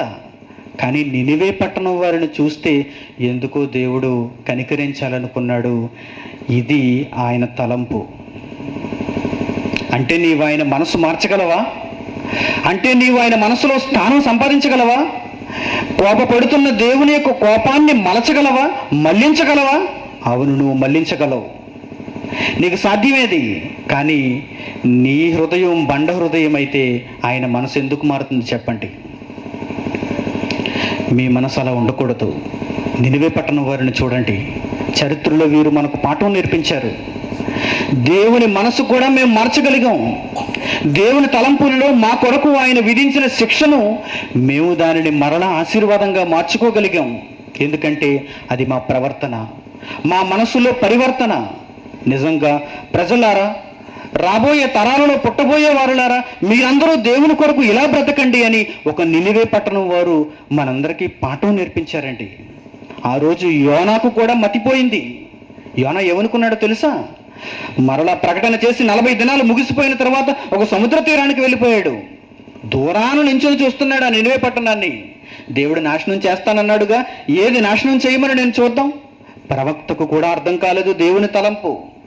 దేవుని మనసు మార్చుకున్నాడని, నినివే పట్టణాన్ని మరలా క్షమించాడని, ఆ పట్టణపు వారు చేసినదంతా చూచి దేవుడు పశ్చాత్తాపడ్డాడని, వారిని కనికరించాడని ఈ ప్రవక్తకు కూడా అర్థం కాలేదు, యోనాకు అర్థం కాలేదు. అప్పుడు మరలా యోనాకు తన తలంపు తెలియచేశాడు దేవుడు. ఒక సొర చెట్టును మొలిపించి ఆ ఉపమానం ద్వారా దేవుడు యోనాకు బుద్ధిని నేర్పించాడు, జ్ఞానం నేర్పించాడు. నిజంగా ఆయన తలంపులు మనం వింటున్నప్పుడు, ఒక సౌలు విషయంలో, ఒక దావీదు విషయంలో, ఈ నినివే పట్టణం వారి విషయంలో మనం జ్ఞానులు అవుతున్నామండి. ఆయన మనసు మనకు అర్థమవుతుందండి. భార్య మనసా? ఎందుకంటే అర్థం చేసుకోవటం ఎప్పటికీ అర్థం కాదు. భార్య మనకి మారిపోతుంటుంది వెంటనే. ఈరోజు బాగుంటుంది, రేపు మారిపోతుంది. భర్త మనసా? అస్సలు అర్థం కాదు. ఈరోజు బాగుంటాడు, రేపు మారిపోతాడు. తల్లిదండ్రుల మనసా? బంధువుల మనసా? స్నేహితుల మనసా? ఇది కాదండి మీరు తెలుసుకోవలసింది. మీ తండ్రి మనసు తెలుసుకోండి, మీ దేవుని తలంపు తెలుసుకోండి. మీరు చాలా ఆనందపడతారు, మీరు జ్ఞానులవుతారు, మీ బ్రతుకు పండుతుంది. ఈ భూమి మీద మీరు ఎందుకు బ్రతుకుతున్నారో ఒక అర్థం మీకు తెలుస్తుంది. నిజంగా దేవుడు తన గ్రంథంలో వ్రాయించిన మాటలన్నీ మన కొరకే, ఆయన మనసు చెప్పడానికే వ్రాయించాడు. కానీ మనుషులు మారని పక్షంలో ఆయన ఎంత బాధపడిపోతున్నాడో చూడండి. మీకా గ్రంథంలో చివరి మాటలుగా ముగించుకుందాం. మంచి వాతావరణంలో దేవుడు మనకు ఈ జ్ఞానం అనుగ్రహించాడు. మీకా గ్రంథం పక్కనే ఉన్న పుస్తకం, యోనా గ్రంథం పక్కనే ఉన్న పుస్తకం. మీకా గ్రంథము 4వ అధ్యాయము 12వ వచనం చూడండి. 4వ అధ్యాయం 12వ వచనం. కళ్ళములో ఒకడు పనలు కూర్చున్నట్టు యెహోవా వారిని సమకూర్చును. కళ్ళములో ఒకడు పనలు కూర్చున్నట్టు, ఒక పన దగ్గర ఒక పన దగ్గర ఒక పన దగ్గర పనులుగా పంటనంతటిని కూర్చున్నట్టుగా యెహోవా మిమ్మల్ని అందరినీ సమకూర్చాడు. అయితే వారు ఆయన తలంపులు తెలుసుకొనకున్నారు. ఏంటి సమాజం? ఎంతమందికి దేవుడు ఈ తలంపులను అనుగ్రహించాడు, ఆయన మనసును అనుగ్రహించాడు, ఆయన ఆలోచనలు చెప్పాడు. కానీ ఎవరైనా మారుతున్నారా? బైబిల్ తెలుసు అనుకుంటున్నారు, మేము బాప్తిస్మం పొందామనుకుంటున్నారు, మేము క్రైస్తవులు అనుకుంటున్నారు. కానీ ఆయన తలంపులు తెలుసుకోలేకపోతున్నారండి. ఈరోజు మీరు తెలుసుకున్నారుగా. మీరు విన్నదానిని బట్టి దేవుని యొక్క తలంపులు ఎన్నో ఉన్నాయి తెలుసుకోవటానికి. వాటిని తెలుసుకుంటే మీరు జ్ఞానులు అవుతారని మీకే అర్థమవుతుందిగా. పనులుగా ఆయన మనుషులను కూర్చినా వారు ఆయన తలంపులు తెలుసుకొనుకున్నారు, ఆయన ఆలోచన వారు గ్రహింపకున్నారు. అట్టి వారిలో మనం ఉండకూడదు. అది నాశనానికి విధింపబడినటువంటి మనుష్యుల గతది. వారు తలంపులు గ్రహించరు, వారు ఆలోచనలు గ్రహించరు. కానీ మనం గ్రహించాలి. ఇంత దూరం వచ్చారు మీరు ఈ ప్రాంగణంలో అడుగు పెట్టారంటేనే మీరు దేవుని లెక్కలలోనికి వచ్చేశారు. ఇంకా మీరు చేయవలసింది ఏంటో తెలుసా? ఆయన తలంపులు గ్రహించటమే, విన్నదానిని మీ మనసులో భద్రపరుచుకోవటమే, దేవుని కొరకు మీ జీవితాన్ని అంకితం చేయటమే, దేవుని కోసం మీరు బ్రతకటమే. మీ చుట్టూ ఉన్నారు కదండి సహోదరులు. ఇక్కడ ఈ కార్యక్రమాన్ని నిర్వహించిన సహోదరులు మీ చుట్టూనే ఉన్నారు. వారి దగ్గరికి రండి. వారు ఏం చేస్తున్నారో చూడండి, వారు ఎలా బ్రతుకుతున్నారో చూడండి. వారికిలాగే మీరు మారిపోండి. దేవుని చిత్తాన్ని నెరవేర్చడానికి, దేవుని ఇష్టం భూమి మీద పండించడానికి వారితో పాటు మీరు కూడా సహకారులు కండి. వారికి ఎందుకండి ఇదంతా? ఇలా కార్యక్రమం నెరవేర్చాలనే ఆలోచన వారికి ఎందుకండి? ధనాన్ని ఖర్చు చేసి దేవుని కొరకు ఇలాంటి మంచి మంచి కార్యక్రమాలు చేయాలని ఆలోచన వారికి ఎందుకండి? ఎందుకంటే వారికి దేవుని తలంపు తెలుసు, వారికి దేవుని ఆలోచన తెలుసు. అందుకే మా జీవిత కాలంలో మేము చేయవలసిన సత్క్రియలు, మేము చేయవలసిన మంచి పనులు మేము చేయాలి అనుకున్నారు. వెంటనే డేట్స్ అడిగారు. ఇదిగో ఈ కార్యక్రమాన్ని నిర్వహిస్తున్నారు. మీరు కూడా వారిలా మారిపోవాలి. మీ గ్రామం చుట్టుపక్కల ఉన్న అనేక గ్రామాలకు ఒక మార్గదర్శకం కావాలి. మీ గ్రామాన్ని చూడగానే, మీ గ్రామం గుర్తుకు రాగానే ఈ ఆంధ్రప్రదేశ్లో ప్రతి ఒక్కరికి అర్థం కావాలి, ఆ గ్రామంలో దేవుడు తెలిసిన ప్రజలు ఉంటారండి. వికే రాయపురంలో దేవుని తలంపులు తెలిసిన ప్రజలు ఉంటారండి. అలా మార్చగలరా మీరు ఈ గ్రామాన్ని? మార్చాలి, లేకపోతే ఈ సభ వ్యర్థం. మార్చాలండి. ఎందుకంటే ఈ సభను దాటి మీరు వెళ్ళారా, మిమ్మల్ని దుష్టుడు ఆవహిస్తాడు. ఒక టీవీ రూపంలో ఆవహిస్తాడు, ఒక బంధువు రూపంలో ఆవహిస్తాడు. ఎందుకయ్యా దేవుడు, అదొక మతం, పిచ్చి పట్టింది నీకు. రా ఒక మందుకాయ తాగుదాం, రా ప్యాకెట్లో కూర్చుందాం, నీకున్నదంతా తెచ్చేయి, ఇక్కడ అర్పించేయి. మత్తు అండి ఇదంతా, మత్తు. ఈ మత్తులో నిన్ను పాడు చేస్తున్నాడే తప్ప ఈ లోకంలో ఉన్న ఆ దుష్టుడు నిన్ను బాగు చేశాడా? బాగు చేసిన దాఖలాలు ఎక్కడైనా ఉన్నాయా? దేవుని వాక్యం ఈరోజు సమాజానికి చాలా అవసరం. మీ గ్రామంలోనికి వచ్చిన ఆ దేవుని వాక్యం మీరు పండించాలి. మీరు ఒక సార్థకతను తీసుకుని రావాలి. మీరు దీనిని అంగీకరించాలి. దేవునికి పిల్లలుగా మారిపోవాలి. రేపటి దినాన ఇంకా చాలా సంగతులు ఉన్నాయి. ముగింపు కదండి. ఇంకా మంచి వాక్యం మీ కొరకు నేను సిద్ధం చేశాను. మీ మనస్సులు పులకరించేలా, మీరు ఆనందించేలా, తండ్రితో మీ సంబంధాన్ని మీరు మెరుగుపరుచుకునేలా, మీ దేవునితో మీరు కలకాలం కలిసి ఉండేలా మంచి వాక్యం మీ కొరకు సిద్ధపరిచాను. దయచేసి తలలు వంచి ప్రార్థనలు ఏకీభవించండి. పరలోకమందున్న మా తండ్రి, మీ పవిత్రమైన ప్రేమ చేత మమ్మల్ని కాపాడి ఈ మంచి సమయంలో వాతావరణాన్ని అదుపు చేసి అనుకూలపరిచి మా నిమిత్తం తండ్రి ఎంత మంచి వాతావరణం మీరు అనుగ్రహించినందుకు మీకు వందనములు తండ్రి. మీ తలంపులు మాకు తెలియచేశారు. సౌలు విషయంలో మీ తలంపు ఎలా ఉందో దావీదు విషయంలో మీ తలంపులు ఎలా ఉన్నాయో, ఒక పట్టణం విషయంలో మీ ఆలోచన విధానం ఎలా ఉందో మీ గ్రంథం ద్వారా మేము తెలుసుకున్నాం. తండ్రి, మీ మాటలు విన్న ప్రతి ఒక్కరూ తండ్రి, మీ చిత్తాన్ని నెరవేర్చే దిశగా అడుగులు వేయటానికి సహాయం చేయండి. ఏ ఒక్కరూ తప్పిపోకూడదన్నది నా ఆలోచన, మీ ఆకాంక్ష. తండ్రి, దానిని గమనించి ఈ మైదానంలో అడుగుపెట్టినటువంటి మీ పిల్లలందరూ, అందులో స్త్రీలు, చిన్నపిల్లలు, పురుషులు, వృద్ధులు, ప్రతి ఒక్కరికి మీ సహాయం అనుగ్రహించండి.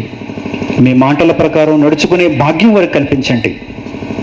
రేపటి దినాన మీరు అనుగ్రహించబోయే ఆ మహాసంగతులు, గొప్పదైన సంగతులు మా అందరికీ మీరు తెలియచేయండి.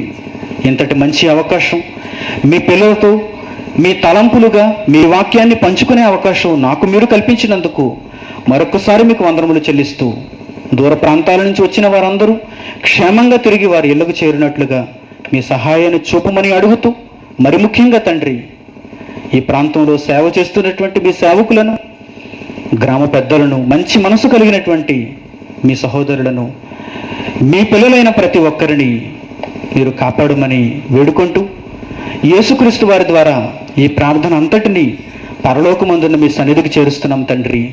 ఆమేన్. మన తండ్రి అయిన దేవుని ప్రేమ, ఆయన కుమారుడైన యేసుక్రీస్తు వారి కృప, పరిశుద్ధాత్మ దేవుని యొక్క అన్యోన్య సహవాసం మనందరికీ సదాకాలం తోడే నిలుచునుగాక. ఆమేన్. అందరికి వందనములు. సెలవు.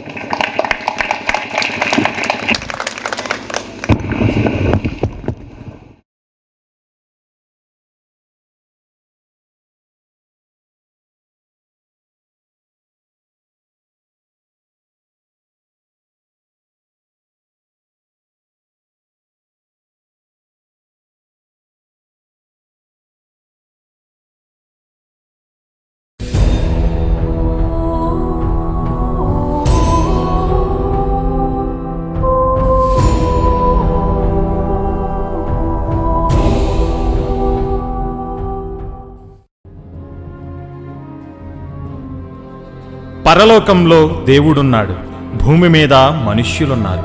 మొదటి కాలంలో ఆదాము హవ్వలు ఏదేను తోట నుండి వెళ్ళగొట్టబడ్డారు. చరిత్రలో ఇశ్రాయేలీయులు కనాను దేశంలో అడుగు పెట్టలేకపోయారు. ఈరోజు క్రైస్తవులు పరలోకంలో ప్రవేశింపలేకపోతున్నారు. హక్కున చేర్చుకోవాలనుకున్న ప్రతిసారి మనిషి దేవునికి దూరమవుతున్నాడు, దుష్టునికి బలవుతున్నాడు.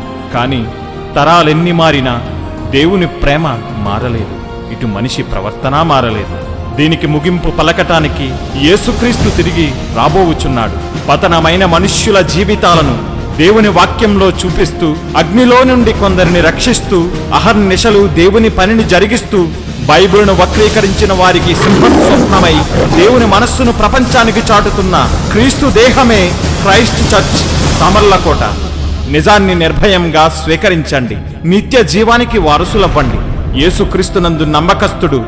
మనిషి భయపడతాడు మరో మనిషికి, కానీ గడగడలాడించే ఏ మనిషినైనా చెమటలు పట్టించేది ఎవరైనా ఉన్నారు అంటే అది మరణం.